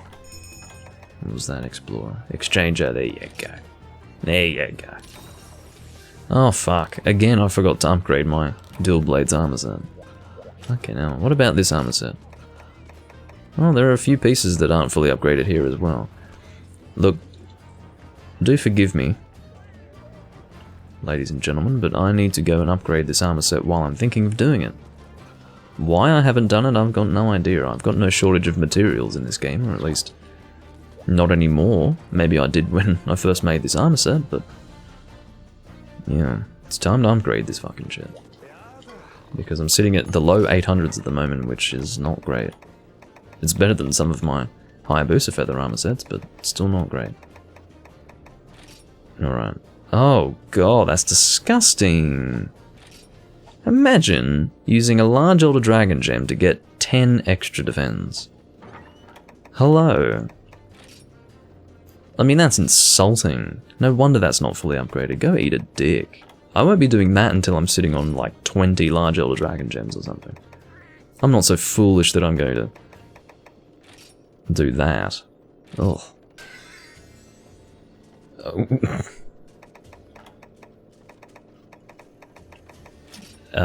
Oh, Sir Regio's coin. Well, understandable. Understandable. I'm starting to see why this is not fully upgraded. I'm going to check my dual blade set. It could be more of the same. Could be a similar sort of thing going on. Could be a similar sort of thing. You require a conquest sphere. Well, I'm willing to use one of my 13. That's fine. I don't mind. In terms of you, why are you not fully upgraded? What's the deal with that? That I don't understand. Okay, good. Well, what? Okay, yes. I just skipped to that page so quickly that I couldn't even see what was required. Okay, and then, yeah, this is all fine. This is all fine.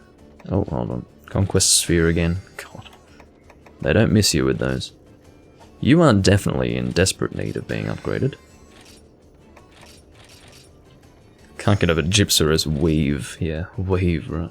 Hyper Gypserus Peel. I really don't have many of those.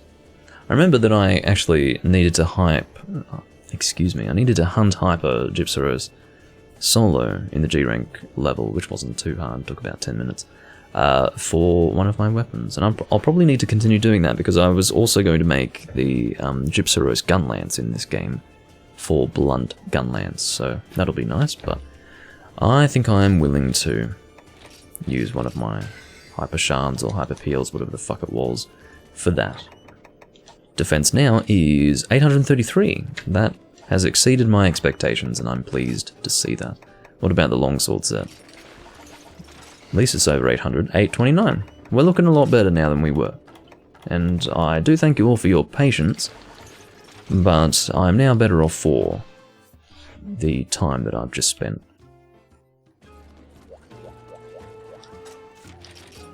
That's encouraging. Alright, we all ready to fail this capture quest? Has anyone brought oh, someone said that they have Guru. That's right. Beta said that she has Guru, so we are under control. I've done far too many non-capture Guru capture quests in this game. Far too many. Arena stream, no way. Gotta be joking. One of the golden rules of my live streaming and video content creation is that it has to be something that I enjoy doing. You know, I don't record stuff that I don't enjoy. And I don't really enjoy Arena. So, don't expect that. That's all I can say. You know, I wouldn't be necessarily opposed to doing it, but the priority would be so low that I would never do it. That's kind of how it works.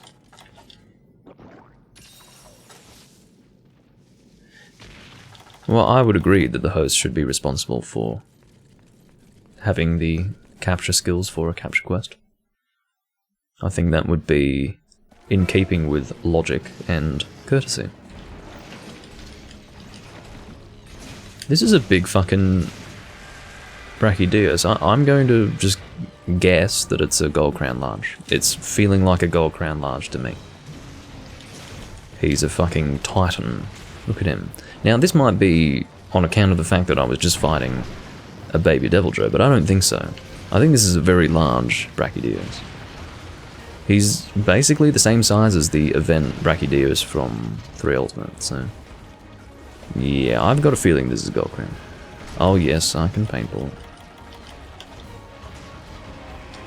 Oh, get away from me. I'm only throwing paint at you.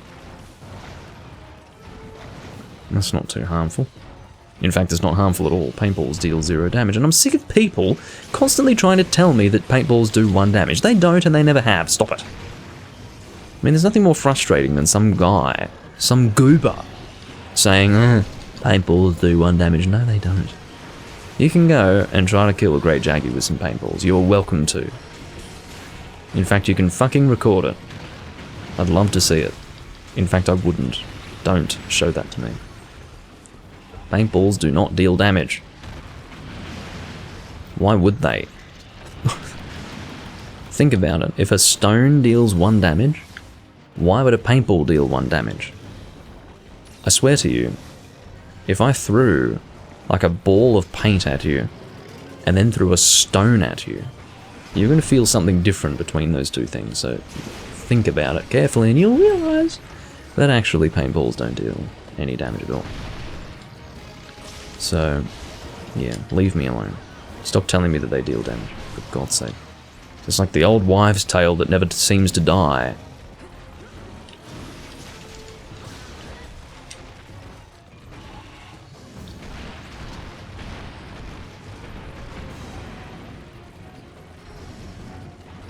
I think stones deal 1 damage.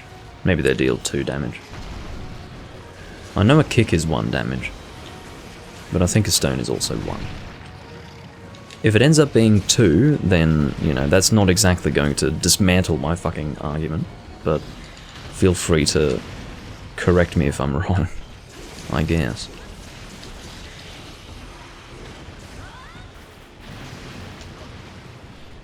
What's 3 damage? Is it boomerang 3 damage or is it 5 damage? I can't remember. Anyway, not that it fucking matters, honestly. It feels kind of gross to be in... Here we go. So we're no longer... I was just about to say. But it feels gross to be in white sharpness. We are no longer in white sharpness, thankfully. We are now in blue. There is more blue than there is white. Why do I bother? I'm actually going to heal. What a great place for him to land. I'll jump on that tail. Hoping to drop down to green fairly soon. And by fairly soon, very soon.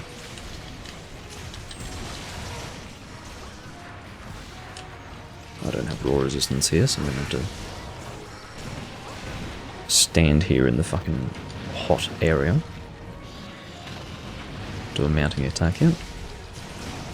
Which is not just good for mount build-up. Well, it's probably not that great for mount build-up. It's best for the motion value. That's why I did it.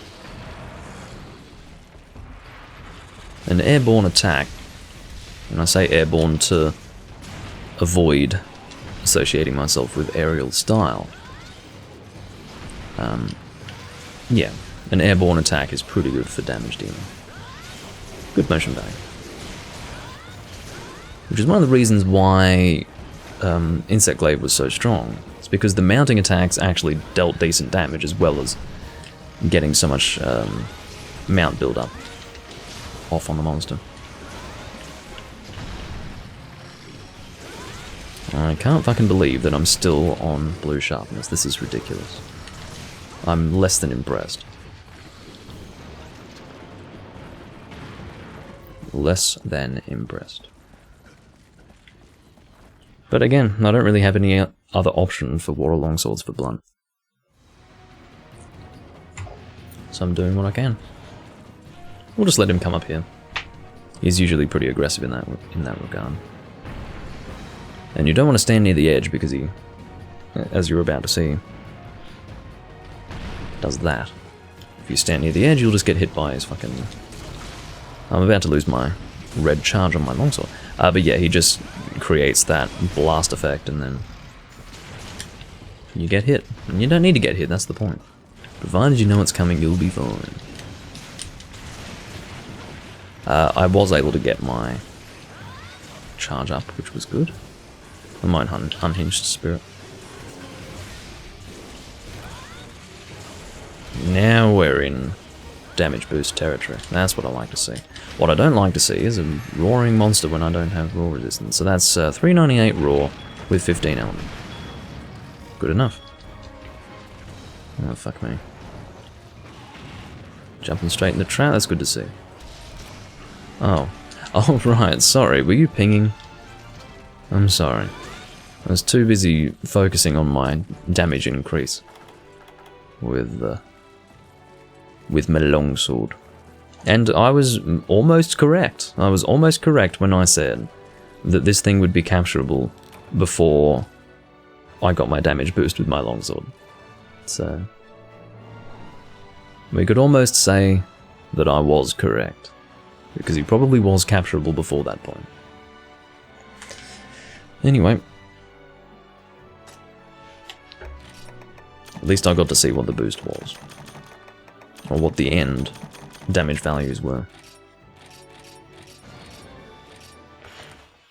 I might actually check the green sharpness value. I think it's pretty good. And the reason why I take interest in that is because if I'm going to take so much time getting to green sharpness, I want to be in it for a while. And it looks pretty good, yeah. There's a lot of green, a lot of yellow, so that's not too bad. Because I wouldn't want to have to sharpen back up to fucking white and blue after almost no time at all, but yeah, basically that would last the whole hunt. I wouldn't need to sharpen back up to white at any point in a hunt, unless the hunt was going terribly. Vernon says, "Hello!" He's screaming his greeting. Hello to you as well, Vernon.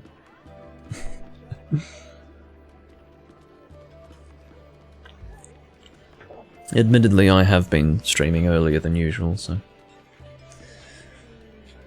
got a very itchy leg. Just waking up. That was your last G4 quest to clear, Beta. It's good to hear. We'll see what Autonomic's gonna do.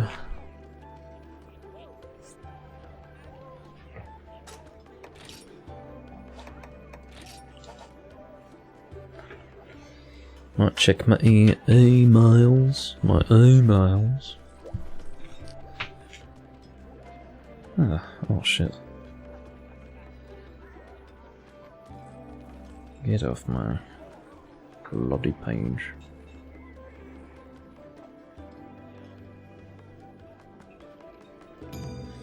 Oh, good. What's our quest?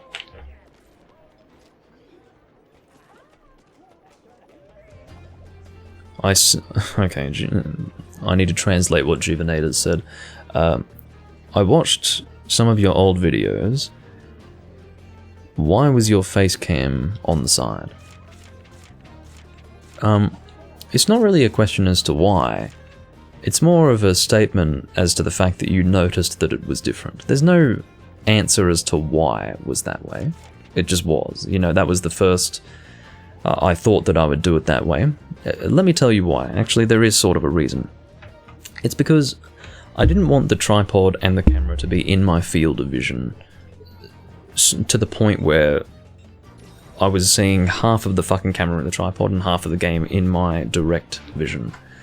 I didn't want it to distract from whatever I was doing on the television, but I found that actually it's not too distracting at all if I just put the fucking webcam there and just have it to the left of my television.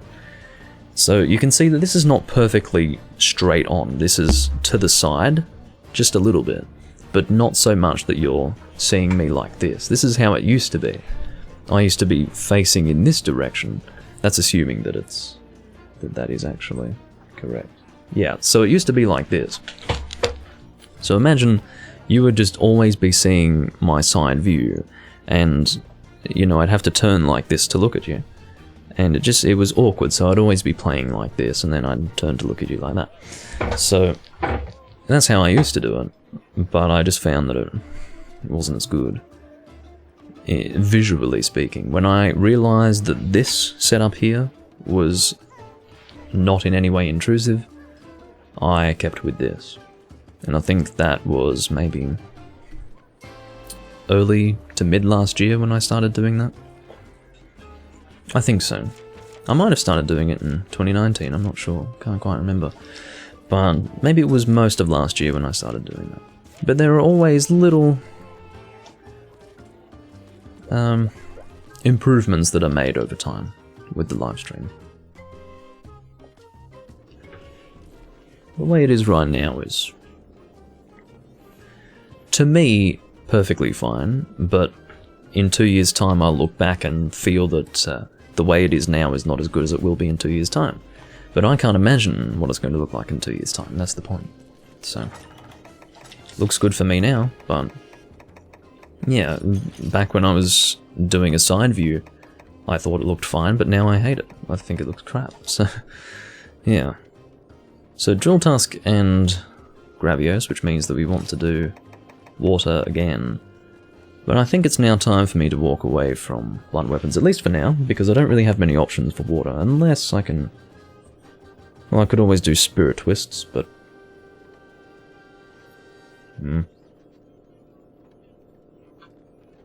No, I don't think I'll...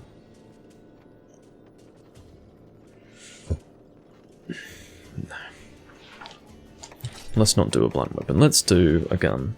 Let's do light water.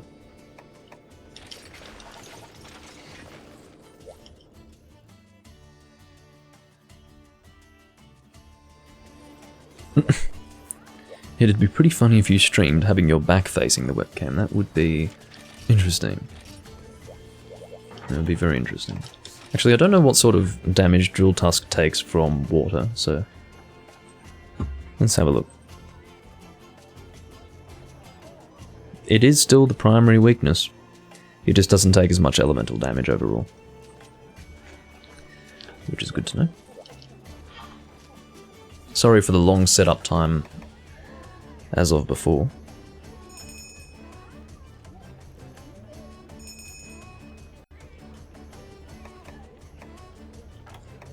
I didn't get a chance to watch that, Vernon, but I will watch that.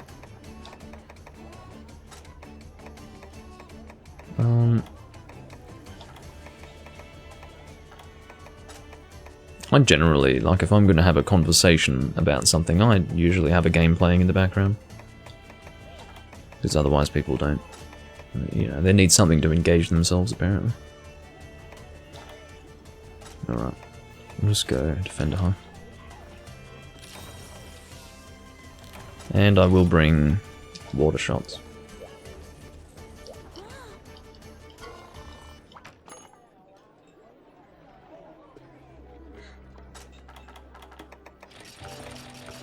Alright. I shouldn't need them, because this light bow gun shoots a lot of internal water. But just in case, I've got my water shots. My standard water shots.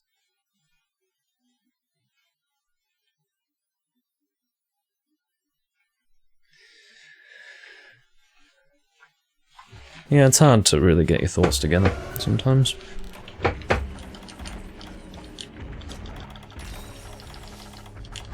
Alright, yeah, I'm diving through that, and I suppose we'll start with Pierce Water level 2.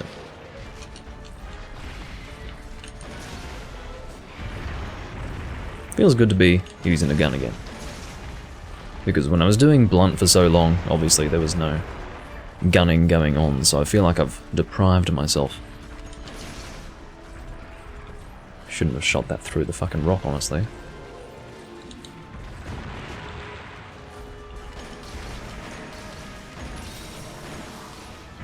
Oh, should have reloaded.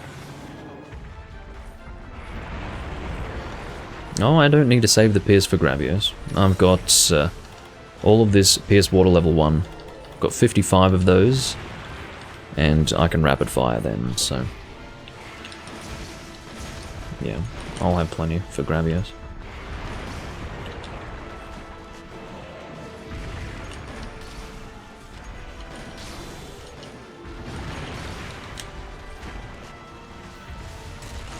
Oh. I'm going to sheath that so that I can position myself faster.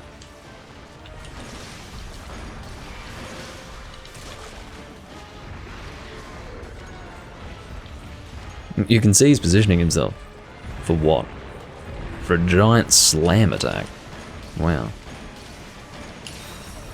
That reminded me of Zamtrios there. Where Zamtrios is obviously gearing up to do a specific attack and starts to turn himself on the spot while positioning, or in an attempt to position for a specific attack. God, what's with all the fucking rocks, man? I get it, you like rocks.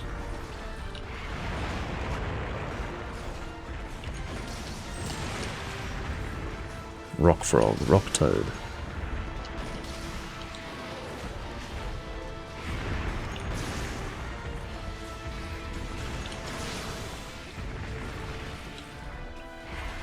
Well, I don't really like the fact that I'll have to reload into water level 2 during the mount, but whatever.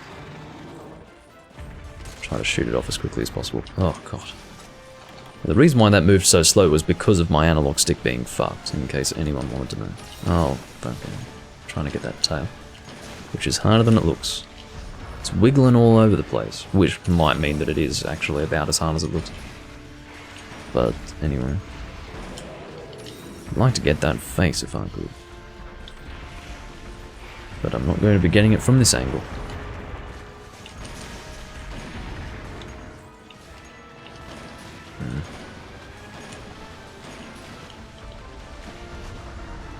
I know I'm standing on a hot area. And he's dead. Good night. Poor bastard.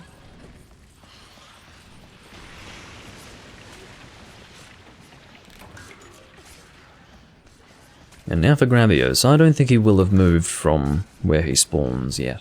Hopefully not.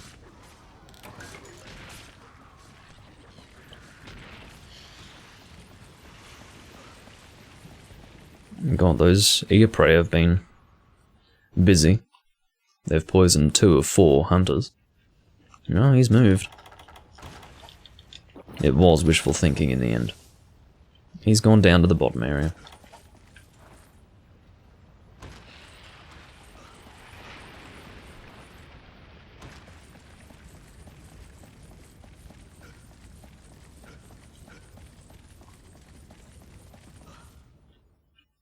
Oh, it looks like... Is he going up? Yeah, he's going up. He's fucking playing with us now. What an asshole.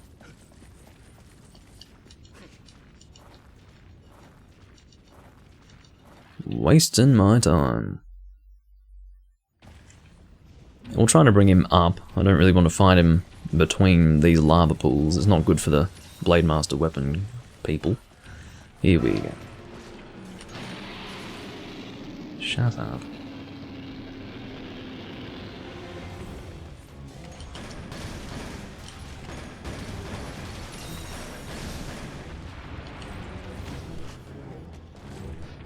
Thank you for the follow, Owen196.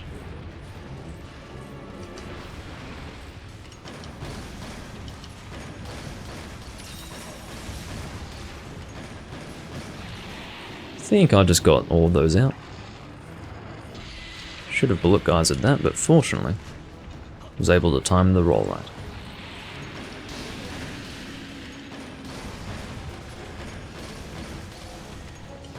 I shouldn't have done that. Why did I do that?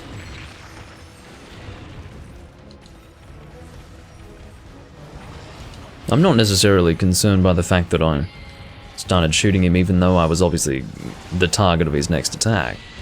I was more concerned that I hip-fired the fucking thing, which was a stupid idea. I can live with taking a hit.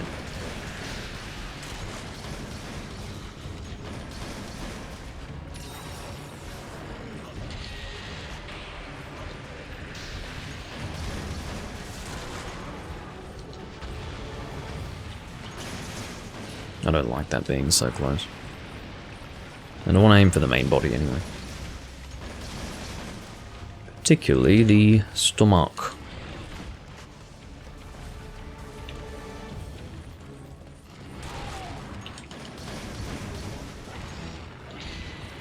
Yeah, that fucking laser attack is scary. You can see that if there's no target, he doesn't actually shoot a laser. He just does his head animation and the sound effect plays as well, but there's no laser that comes out. He's not doing too well, as you can tell. Which rhymes. I'm not a rapper. Nor am I a poet.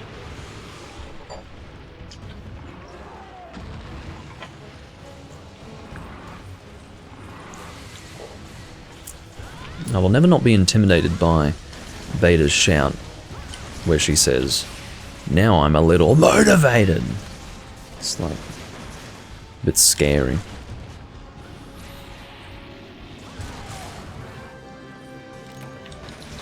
I feel like I'm the one who should be intimidated, not the monster.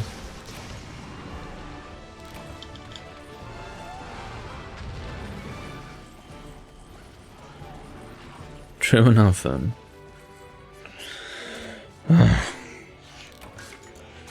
Got a pallium. Again, I'm just being showered with rares at the moment. At 2. Remember when I said showered with rares? Why can't I say showered with rares? Actually, you know what? That's very awkward. That's a tongue twister. Showered with rares. Say showered with rares 5 times really fast. I mean, I'll do it because I've just told people to do it. Showered with rares. I can't even do it. Absolutely can't do it. Showered with rares. Showered with rares. Showered with rares. Showered with rares. That's like the ultimate tongue twister right now.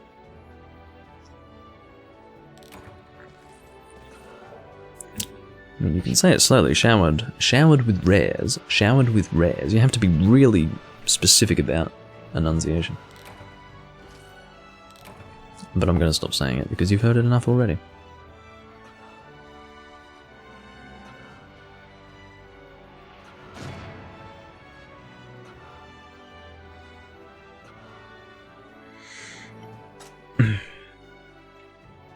Alright.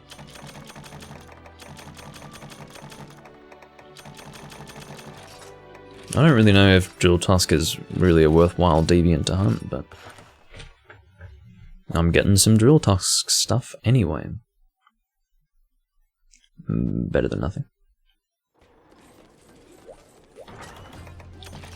So yeah, if convenient, I will use blunt weapons, and if not, I'll use whatever the fuck I want. How about that? Who chose that quest? I mean, I would assume Juvenator, because he is always posting deviants, but it might have been Beta. I'm not keeping track. You guys would be keeping track better than I am. Attempt 4 at trying to convince Dink to play Final Fantasy XIV. I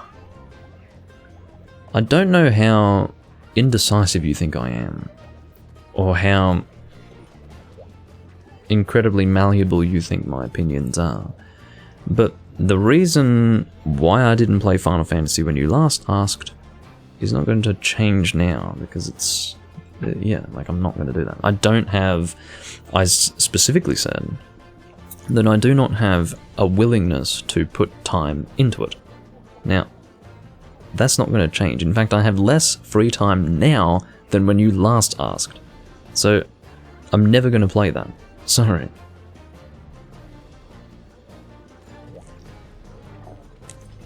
Yeah, so, Vernon, be careful with what you say, because that's completely incorrect. You can't measure the quality of Final Fantasy XIV based on the other Final Fantasy games, because it's very different.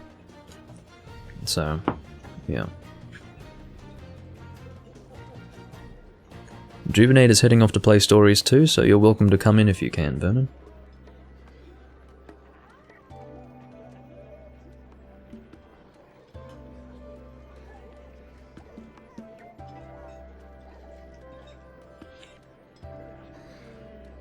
I do need to properly touch on the Dragon Quest series, I just haven't played enough of it. I really do need to do that. I'm really liking the way the new Dragon Quest games look, you know. It's not like Pokemon where I feel that Pokemon has to remain 2D. In the case of Dragon Quest, I'm kind of open to the 3D look that they have. Sorry, Wayne. Sorry.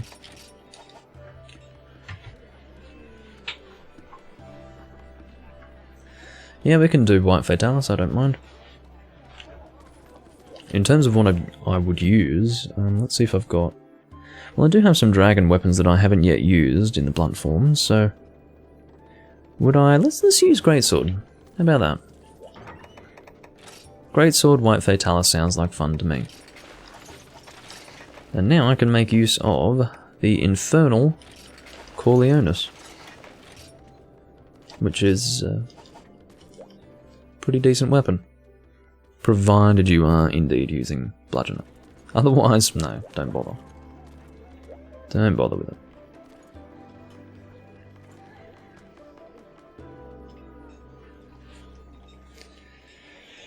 Whew.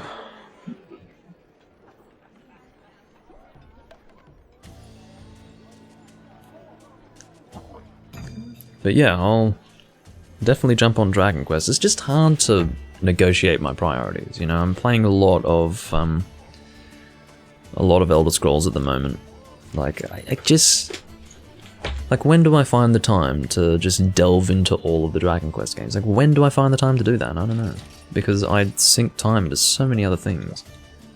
There's not enough time in my life to do that. I mean, there will be. I will find time. When I feel that I'm ready to do that, I will do that. But as far as Final Fantasy XIV, you've got to be having a fucking laugh. There is no way I'm playing that game. Sorry, like, I just have too much stuff to do with my life. So, yeah, no. That is a hard no. To the extent where I would extend that into a fuck no. So, let that be your final answer. Final answer. As to whether or not I play Final Fantasy XIV. For the sake of my sanity, at least. Well, I did play a little bit of Elder Scrolls Online. I did like 160 hours of that. Which is easy because, you know, MMOs are just so easy to spend a lot of time on. What feels like, you know, 80 hours ends up being 160 hours, but it's just, yeah, it's not that good. I don't like it too much.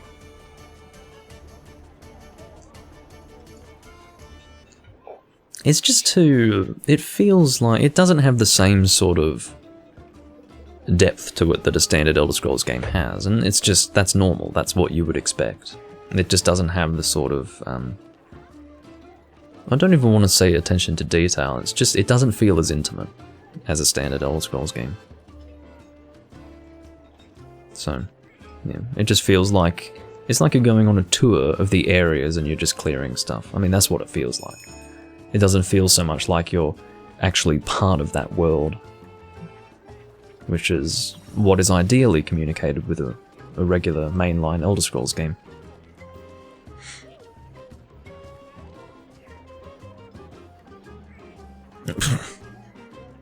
Go for it, potato, seriously. Attempt 5 will come in 2022. Enjoy getting the same answer. Sorry, I am clearly distracted and haven't readied up. Beta very politely bowed at me to say, ready the fuck up. Well, thanks for eating for insurance, Autonomic. I was not even paying attention to what I was eating for. What did I end up eating for? Was it Defender High? I think it was Defender High and Moxie that I ate for. Now, Moxie's a bit over the top for a greatsword setup, but Defender High will be very useful at least. And the point being that I shouldn't take so much damage with Defender High that Moxie could possibly proc. But maybe it could, I don't know.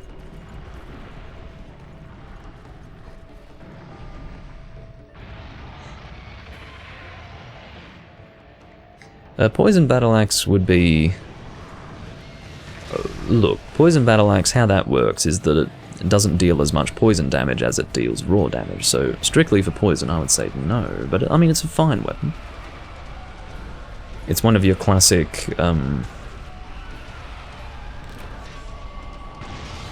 strong weapons of the series. Like, the Poison Battle Axe was a very good sword and shield in 1st gen, because sword and shields in 1st gen in general were very good. So, that's how that was. Oops. Actually, what's my thunder defense? Or Thunder Res, whatever you want to call it. It is -9, which isn't too bad. I've had much worse. I've not gone Greatsword on a Fatality in a long time. Long time. Greatsword's a little bit awkward. Oh, Autonomic's already dead. But yeah, a little bit awkward because if the Thunder is coming down and you're stuck in a charge, it's like, well, I guess I'll just take that hit. But... I guess the key is not to position yourself in a bad spot in the first place. Like now, I'm not going to go in there while he's casting the thunder. I'm going to wait until it comes to an end. Oh, he almost pushed me into it, if you saw. Oh my god. I should be safe here. Yeah. Regrettable start to the hunt, I will say.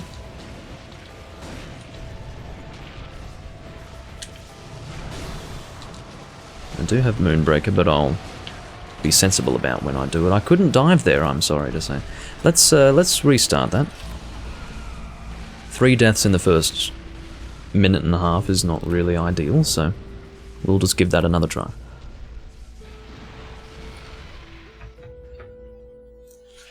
Yeah, same thing almost happened with me, Vernon. His tail almost pushed me straight into the fucking thunder. And sadly I got hit by that thunder there because I wasn't able to dive.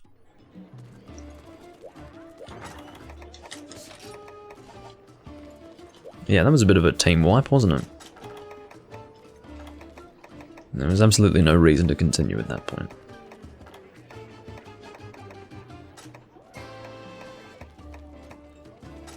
There we go, Exchanger. Eating for Exchanger instead of Defender High. That's called being bloody greedy. Can't help myself. Can't help myself. Oh yeah, fire res, that's going to be so helpful. So helpful. Alright. What's the best poison weapon for sword and shield? I don't know. I'm not entirely sure because I'm used to Giganox being an option. Normally I go with the Giganox Saber, but it's not in this game, so I don't know what your best poison sword and shield is. I can check for you. I can check right now. I'll look through the weapons list and give you a recommendation.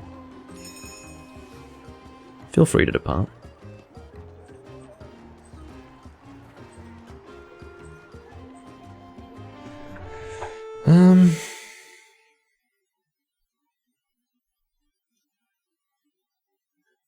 Yeah, Poison Battle Axe is actually really good in this game. The poison value is higher in this game than in older games. So just the standard Poison Battle Axe is very good. Go with that. I would say it's the best choice. Because it's 40 poison and 320 raw. That is the most balanced. It's good sharpness as well. So go with that.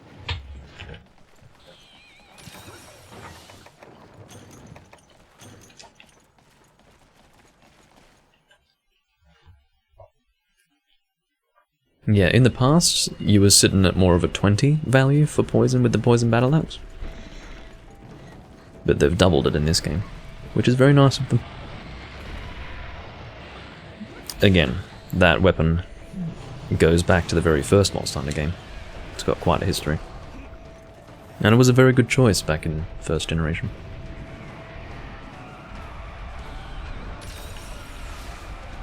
He's gone and destroyed that pillar. Yeah, let's just fucking drop it. I don't even care if it didn't get the left one, because bringing him to that... Like, getting him to move to the right from that position is just more trouble than it's worth, so... It's better to do that.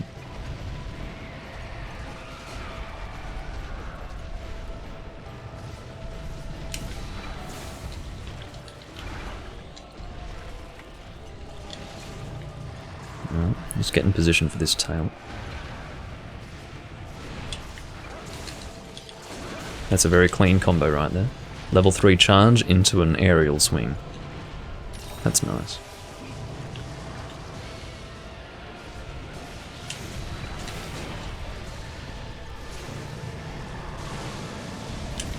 See, I hate when I'm doing a charge and his body movements start pushing me into bad positions. Like, I don't want to be doing an attack on his tail. His tail's not a good hit zone. Never has been, never will be. So... yeah, I'm not too excited about that. Just getting out of the way of this thunder, I just don't want to be there.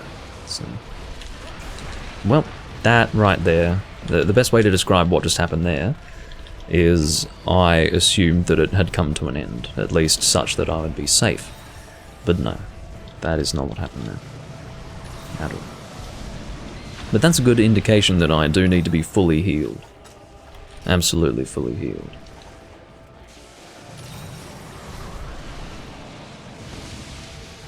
Happy to see some attack up there.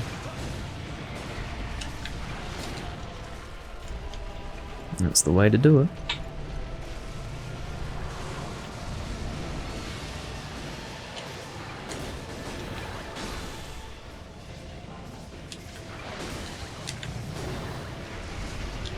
I'll try to do a good Moonbreaker here. I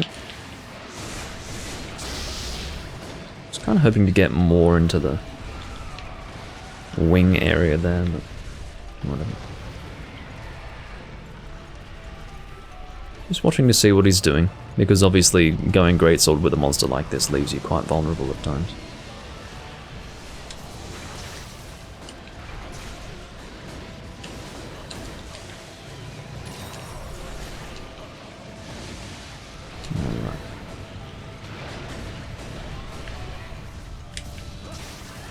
He managed to get a hit on his face there as it was lowered down.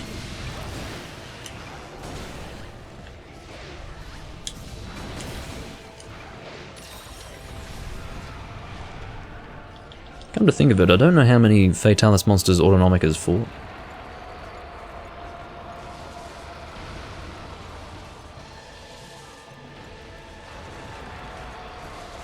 Just stay at camp with Beta for now, Autonomic. It just saves you from putting yourself at risk.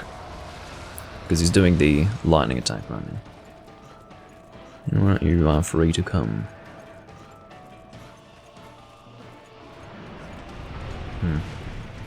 He landed much shorter than I was expecting.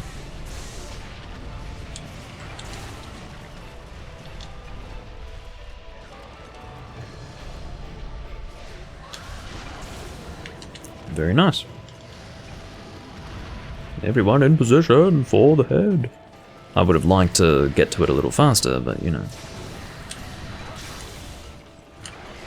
I'll try to Moonbreaker this. Ah, just missed the last hit. Shit. How frustrating is that? Good wing break.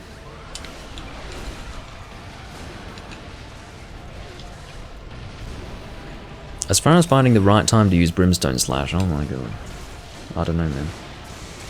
I'll do what I can, but... maybe I could do it now? Yes. There you go. That's just what I was hoping for, Fatalis. Thank you for that. It's very nice of you.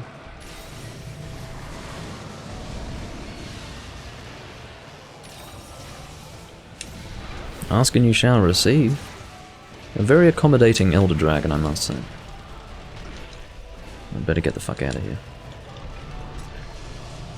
And again, need to keep myself fully healed. For survivability. This is your first white Fatalis. Well... yeah, that's hard. That's really hard. Because there's a learning curve to it. And again, not much margin for error. Especially if you've got bad Thunder Res.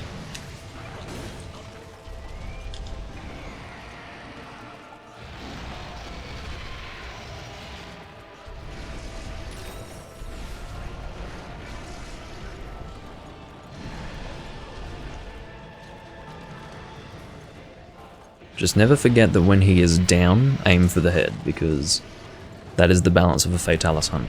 The idea is that for Blade Masters the head is difficult to reach, so when the head is down, you hit that fucking head. That's the way to do it.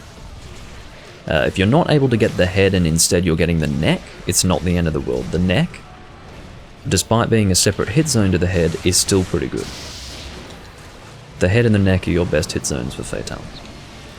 Because at the end of the day, the neck is also difficult to reach.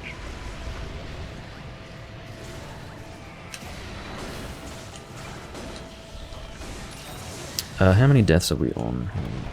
Is it just... okay.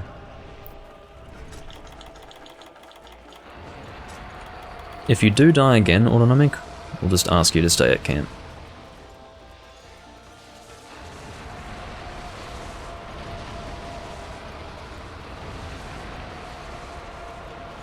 But yeah, it's not like a big deal. Because if you don't know how to fight the monster, to learn you must die. And that's not really good for quest success, but you know.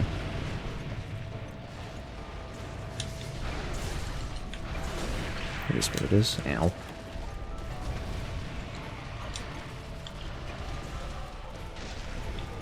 Ah, very good.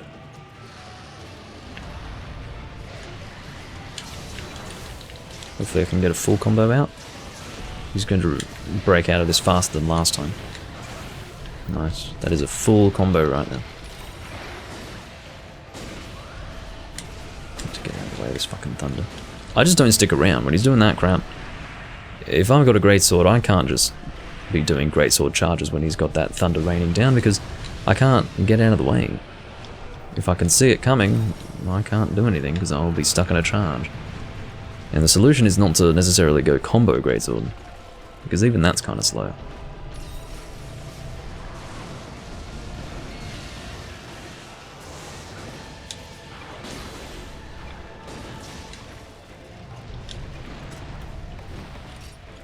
Whoa. My damage value currently is 558 true raw.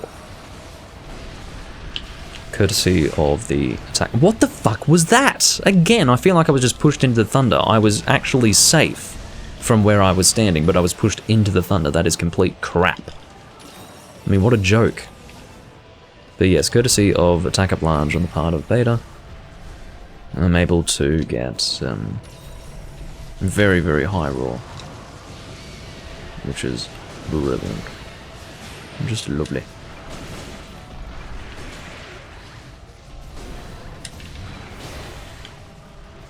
Forget adrenaline, might pills and all that. Just get someone with a fucking hunting horn on the team. How about that? Provided it's an attack horn.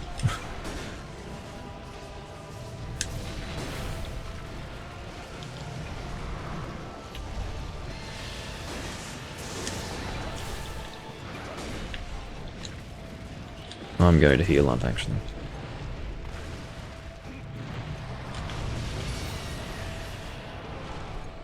Because we do have to be very careful at the moment.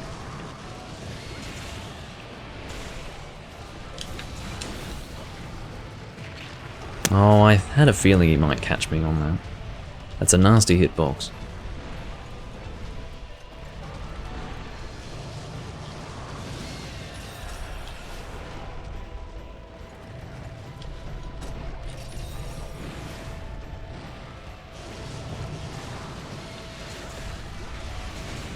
Good flinch.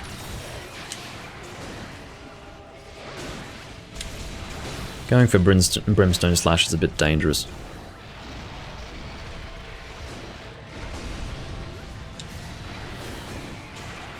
Let's do Moonbreaker now. Alright, time to sharpen.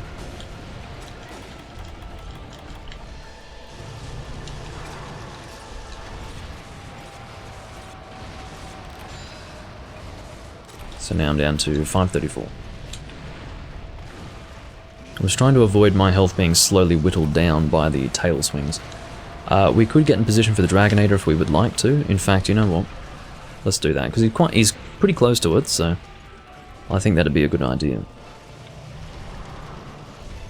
If he were really far away from it, I probably wouldn't bother, but he's pretty close. Here we go. Oh, isn't he just the most accommodating Elder Dragon? Good boy. Got him on both sides too. See, now that didn't interrupt the hunt too much, now did it? Got some extra damage out of it as well. What are you going to do, Fatalis?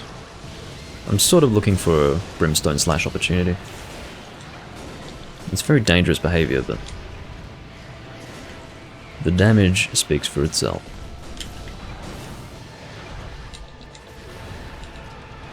Okay. So autonomic, when you're in... Oh, very good.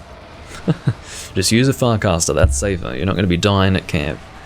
But, yeah, just your solution really, starting out with the White Fatalis Thunder Rain attack, is to run at all times, keep your eyes on the ground, and stay away from teammates. Try to stay as far away as you can. Everyone needs to sort of fend for themselves. Oh, you've got to be joking. It's nasty timing.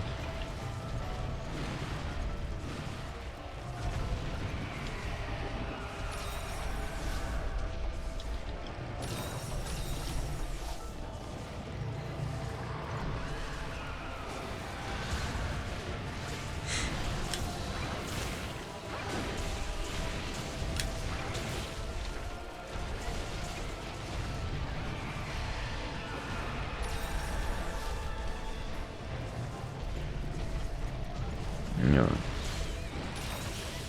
I don't think he's going to last too much longer, personally. I think he's pretty close. We've got some good damage going on this team at the moment. That weird uncharged attack that I did was on account of me attempting to do Moonbreaker, but the game not accepting my button input.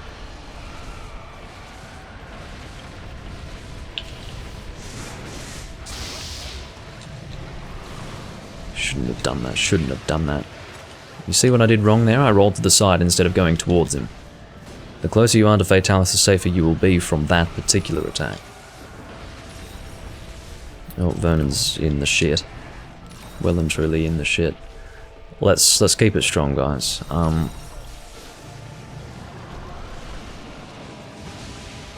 This is dangerous as hell. Autonomic, my advice to you would be to only engage if you are confident that you're not going to take a hit. Outside of that, just keep away. Because we really need to succeed right now.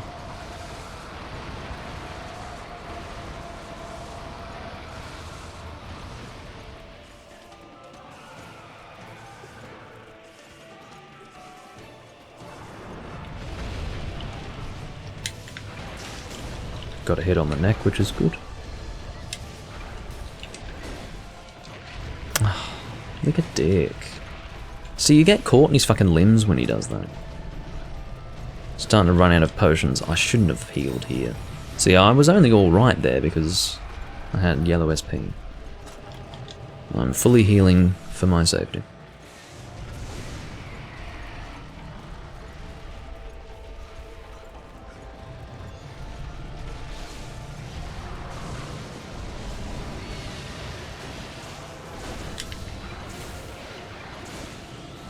I will not be going for Brimstone Slash because I don't have the potions to really heal myself. I do have max potions still, but I'll save those for situations where I'm actually taking legitimate hits. In other words, hits that I'm not looking to take intentionally.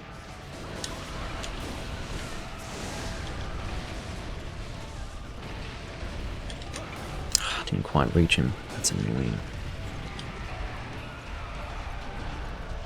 Oh, Vernon.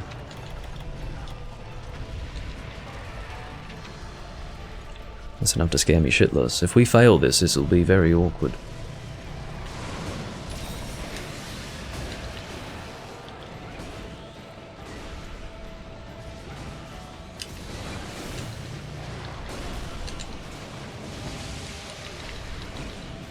Come on, baby. We must be so close. Ow. Let's max potion that one.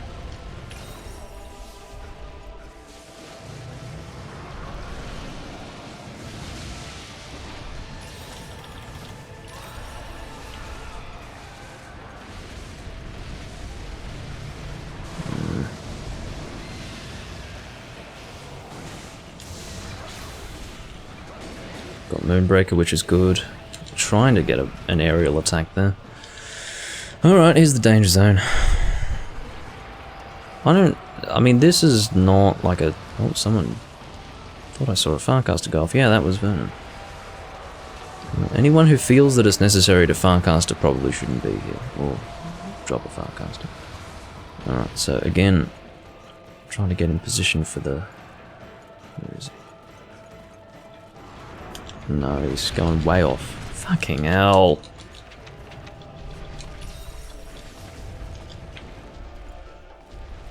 And you could see that he only clipped me there, just barely. But it's enough. I don't want to use a max potion, or a mega potion rather, to top myself up, but I feel like I have to. Nice work, everyone. So that's Autonomic's first successful White Fatalis hunt. And that's the sort of White Fatalis hunt that you want. You want a hunt that can really instill in you the point that this is a strong monster that takes good team coordination to succeed against, and he also hits like a truck. And that is the Fatalis experience. As of 4th gen. In the 1st and 2nd gen games, there's no pleasure to be had there. it's just pure misery. Because you're trying your utmost to stay awake during the hunt more than anything.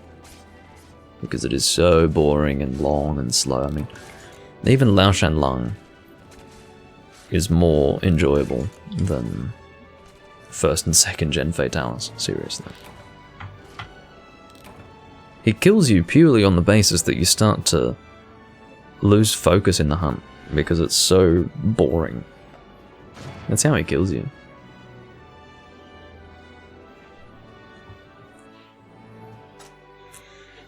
Good hunt though. And that would have been a very painful quest failure had we failed that.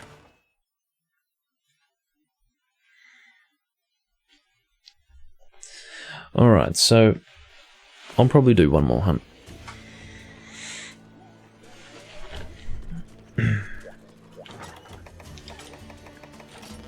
Oops, what the fuck is going on?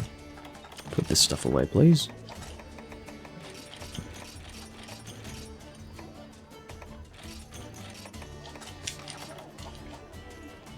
Alright.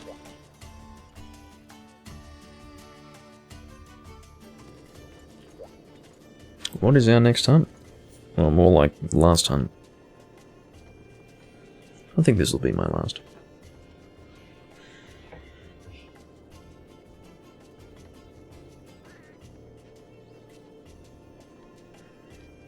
Whose turn is it? I suppose it's Autonomic's turn, yeah. Oh, goodness me.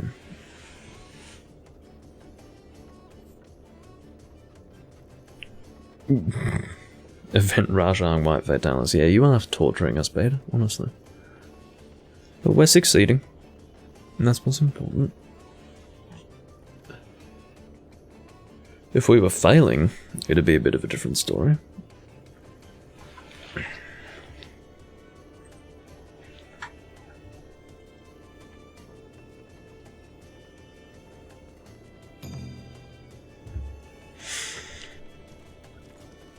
Well, being told what the quest is would help. I have to go and check on my own.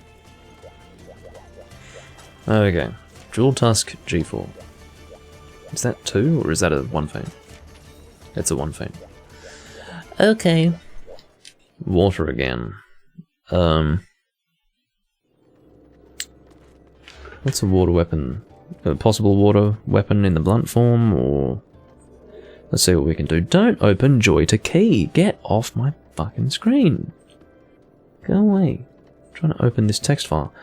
Okay, let's use Spirit Twists. We used these in the last recording, but this is fine. Haven't used them in this one, that's what's important. These are pretty good blunt weapons. I'm happy with them.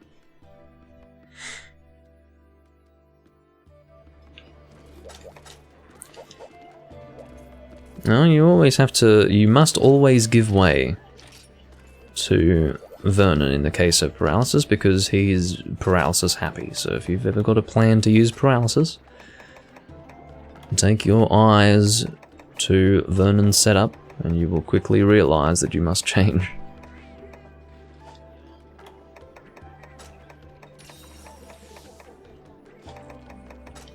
Unless you want to double down on paralysis, which isn't recommended.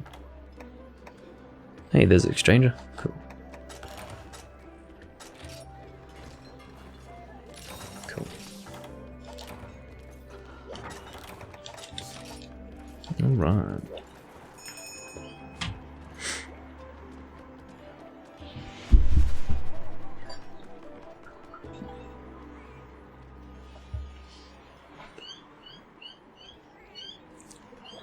Now, I did not eat for insurance. I don't know if anyone else did.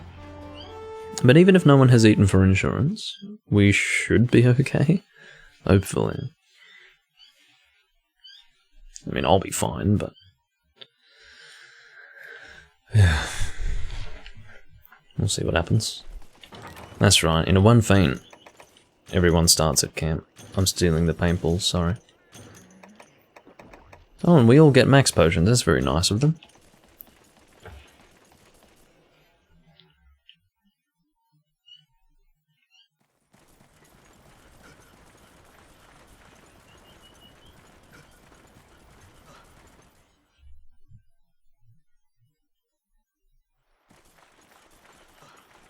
Okay. Where does he start? I guess area 3. That would be my guess.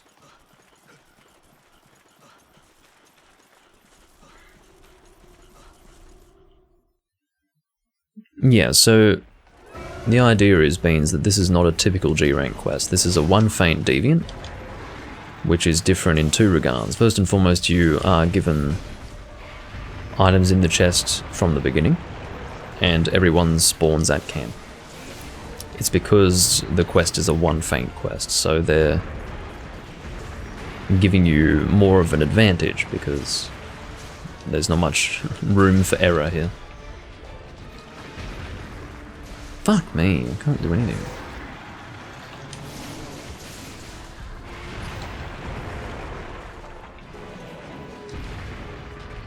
I'm being affected by tremor in a way that I am kind of shocked by. Well, not... Well, I think I was being affected by tremor. I was being flinched stupidly anyway. It sucked. What's my defense now? 833. Definitely an improvement. Alright.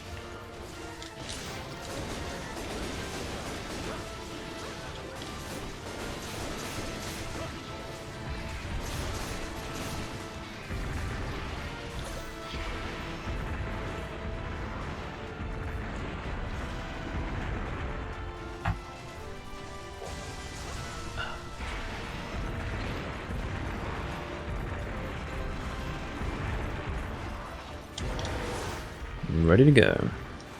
Well, so I thought.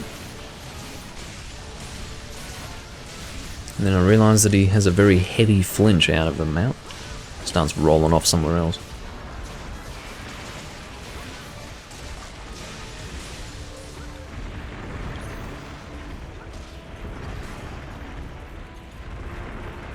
Take it easy. Look at him go.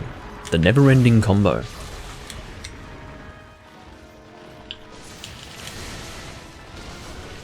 Don't go that way.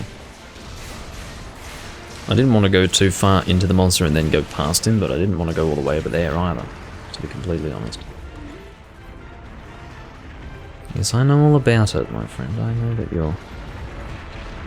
Oh, you know what happened there? The terrain pushed him into me. He couldn't continue along that wall without... Don't you fucking dare. Are you seeing this combo crap right now? It's a load of absolute garbage. This whole thing is absolute garbage. The combo began... I didn't know he could do that. Oh, he must have been flinched. But yeah, that was the dumbest thing. The combo began with him running up against the wall and he was pushed into me because the wall was doing that. And then his combo after that point was just ridiculous.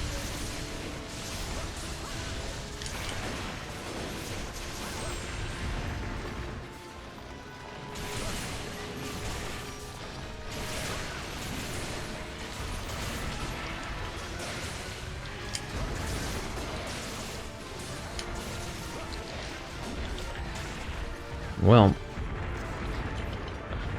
good hunt. Dealing lots of damage.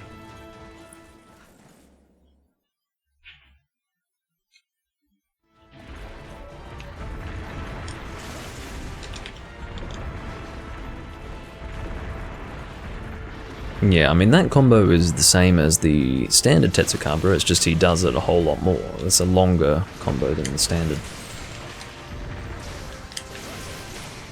There you go. Well, that was a non-challenging hunt, except for the fact that the terrain was pushing him into me. Aside from that, non-challenging. Anyway.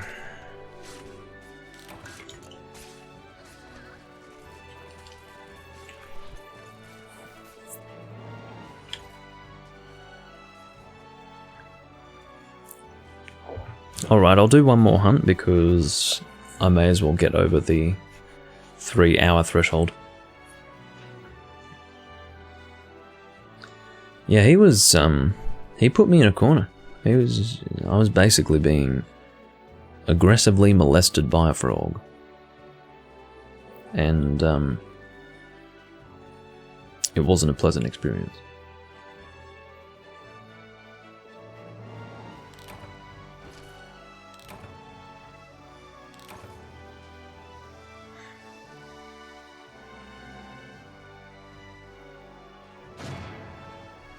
Quest complete.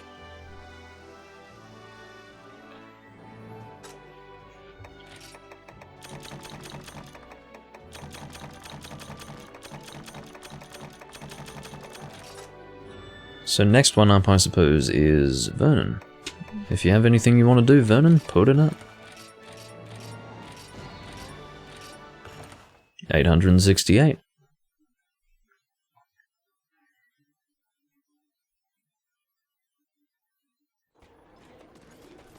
Even in a game like this, where you can HR up so easily, it does still feel like quite a journey to get to 999, I have to say. It does feel like quite a journey.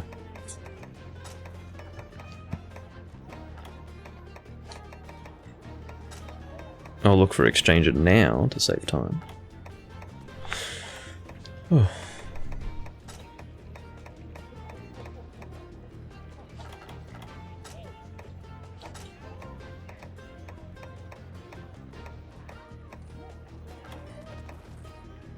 I've been very lucky with Exchanger today, in case any of you have noticed. It's been almost every quest I've had available.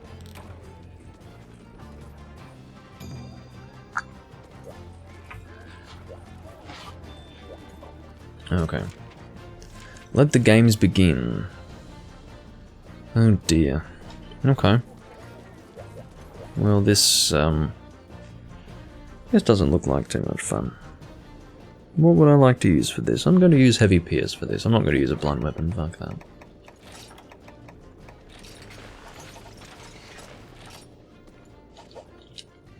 Of course, the Slay Ground does not have a fence or anything like that, so you will be forced to fight both monsters at the same time, unless you use smoke bombs. I think we're going to try to smoke bomb this if we can, guys. I haven't ever smoke bombed in the Slay Grounds before, so I don't know if that's going to be a good option. Like, I don't know if that will work for us, but we're going to try. Because I'd rather not fight two hyper monsters at the same time. And I think you will all share that sentiment. So, we're going to try and smoke bomb these bastards.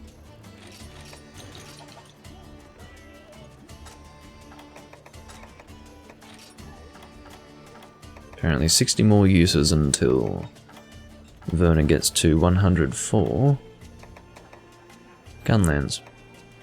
But I would say that 100 isn't really your aim. Your aim should be around 107 to 110, something like that, because that's where it tops out on the first filter of the card, of the guild card.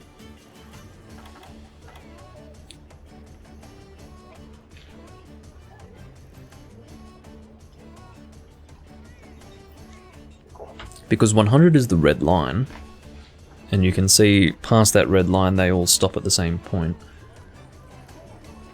But, yeah. Well, there you go.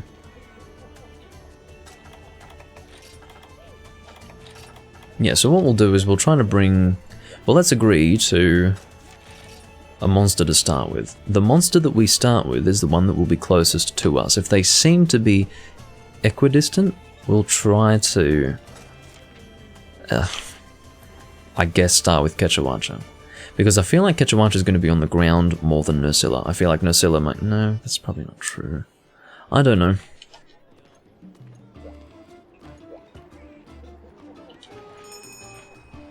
Look, if we can, we'll start with Kechawacha. Just let me enter first with my smoke bombs, and then we'll establish what's going on. Whatever I'm shooting, that's what we're going for. We'll put it that way. Because it's going to become a problem if we start fighting two at the same time, I feel. I could survive, but it's not going to be a fun hunt if we have to fight both at the same time. That's all I can say. I'm thinking that the 10 smoke bombs I have should be enough to kill one. While they are hypers, they should have reduced health as hypers, given that it's a double quest, so hopefully we'll be fine. Let the games begin. Oh, I see. It looked the same. This is the same room, but we'll end up exiting into a different area. That was really dumb. I forgot to actually... Okay. We are starting with Nursilla, because she is closest by far. But yeah, typical protocol would be to be immediately ready to drop a smoke bomb. I was not immediately ready to drop a smoke bomb there. So my role here is to ensure that I don't become too focused on the hunt, such that I forget to drop another. Oh my god, why is she up there? You fucking frustrating thing. I don't know what it's going to mean for us if we fight her up there. I'm a bit concerned. I'm just going to wait until this smoke is done, and then I'm going to drop another and then go up. Yeah, I'm really concerned about that higher area. I'm on smoke duty right now. Okay. I'm coming up. I'm helping. Now hopefully smoking up here will be enough. I'm especially concerned about her falling down into that lower area, like onto Kechawacha, and then we end up fighting Kechawacha as well. I didn't want to fight her up here, that's the point. Are you actually shitting me? You've got to be joking. I'm going to let my red health recover. Actually, I should be... I'm going to reload this and then get ready for another smoke one.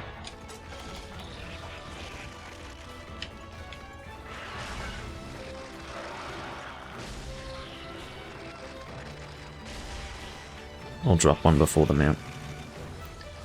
Just because I want to get as much damage out as I can. I think she's going to fall through. Oh my fucking god. Where's Kechawacha? Hopefully at the other side.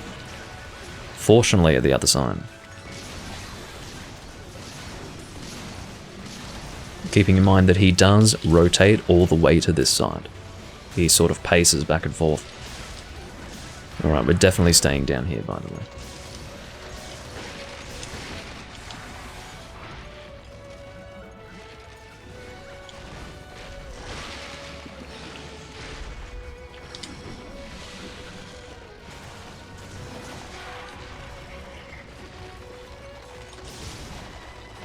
Haven't really been able to get too many shots out. Only halfway through my Pierce level 3. Could be worse, I guess. When an opportunity for Supernova comes around, I will make use of it, like now. And then after this, I'll get ready to smoke again.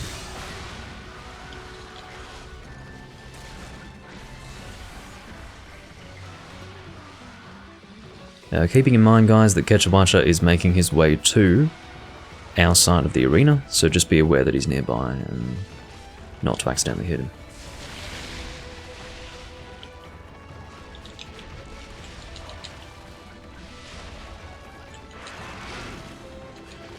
So in my case, I can't shoot right now because that would risk hitting Kechawacha. I can shoot him now, though.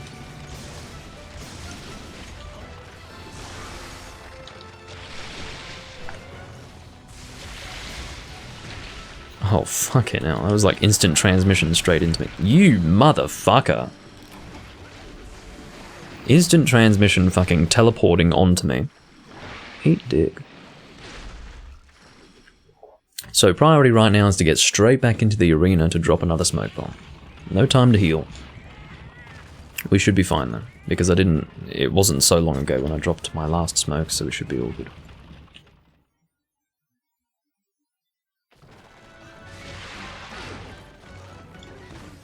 No, Beta's got smoke as well.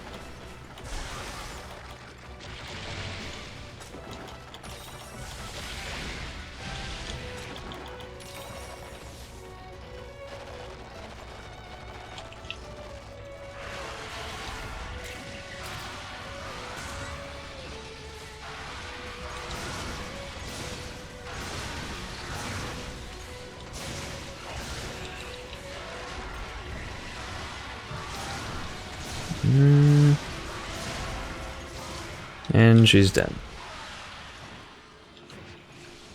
Very good. And I'll keep Kechawacha over there so you can carve in peace. Oh, don't shoot into the fucking ledge. Don't be so stupid.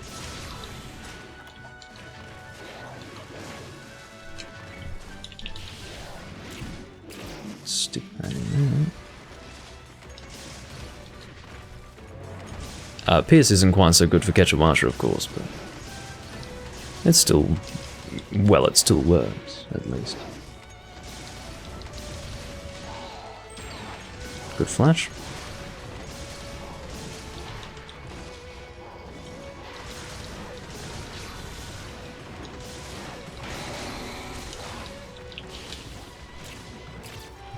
Supernova opportunity is on the mind. Hoping for that soon.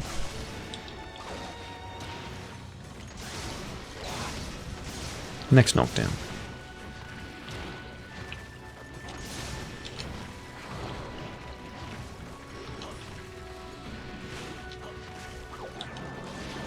You could flinch him out of there.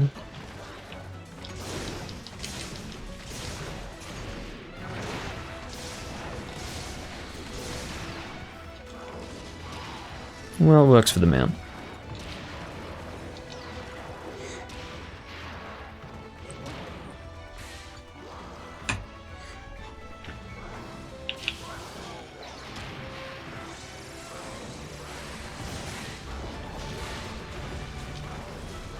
Fortunately, Supernova doesn't seem to really flinch the team, which would be my chief concern regarding that Hunter art. Because this big, it's like a really big explosion effect. It doesn't seem to be like the Dragon Blast or whatever that Gun Lance Hunter art's called. Because that is actually quite flinching for the team. But in the case of Supernova, it seems alright. Good hunt, guys. Nicely done.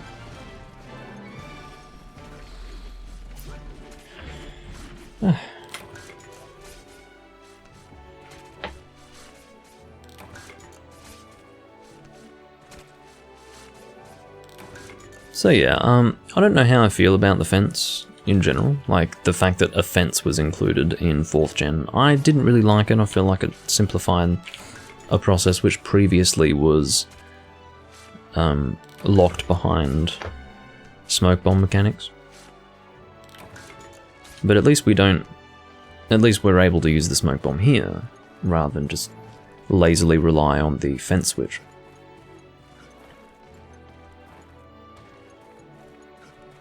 He probably flinched you or something, Beta. I don't think it would have been anything extremely significant.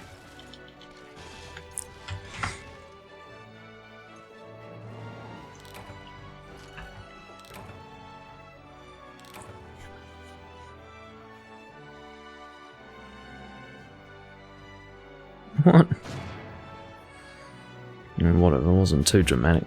Or it's not too much of an issue. Alright. So, that should conclude the live stream. I decided to go over 3 hours because I was pretty close to the 3-hour mark, so may as well get that 3 hour. So, I wasn't sure if I was going to do as long as 3 hours today, but I did end up doing that, which was good. And I indeed thank you all for being here, and I will see you all when I'm next live in something. I do still have that capture card issue for non-HDMI consoles, so I don't know when I'm going to be able to record those again. I'm hoping within the next month, I hope. But we'll just have to see what happens. Regardless, I will catch you all later, and I thank you all for watching.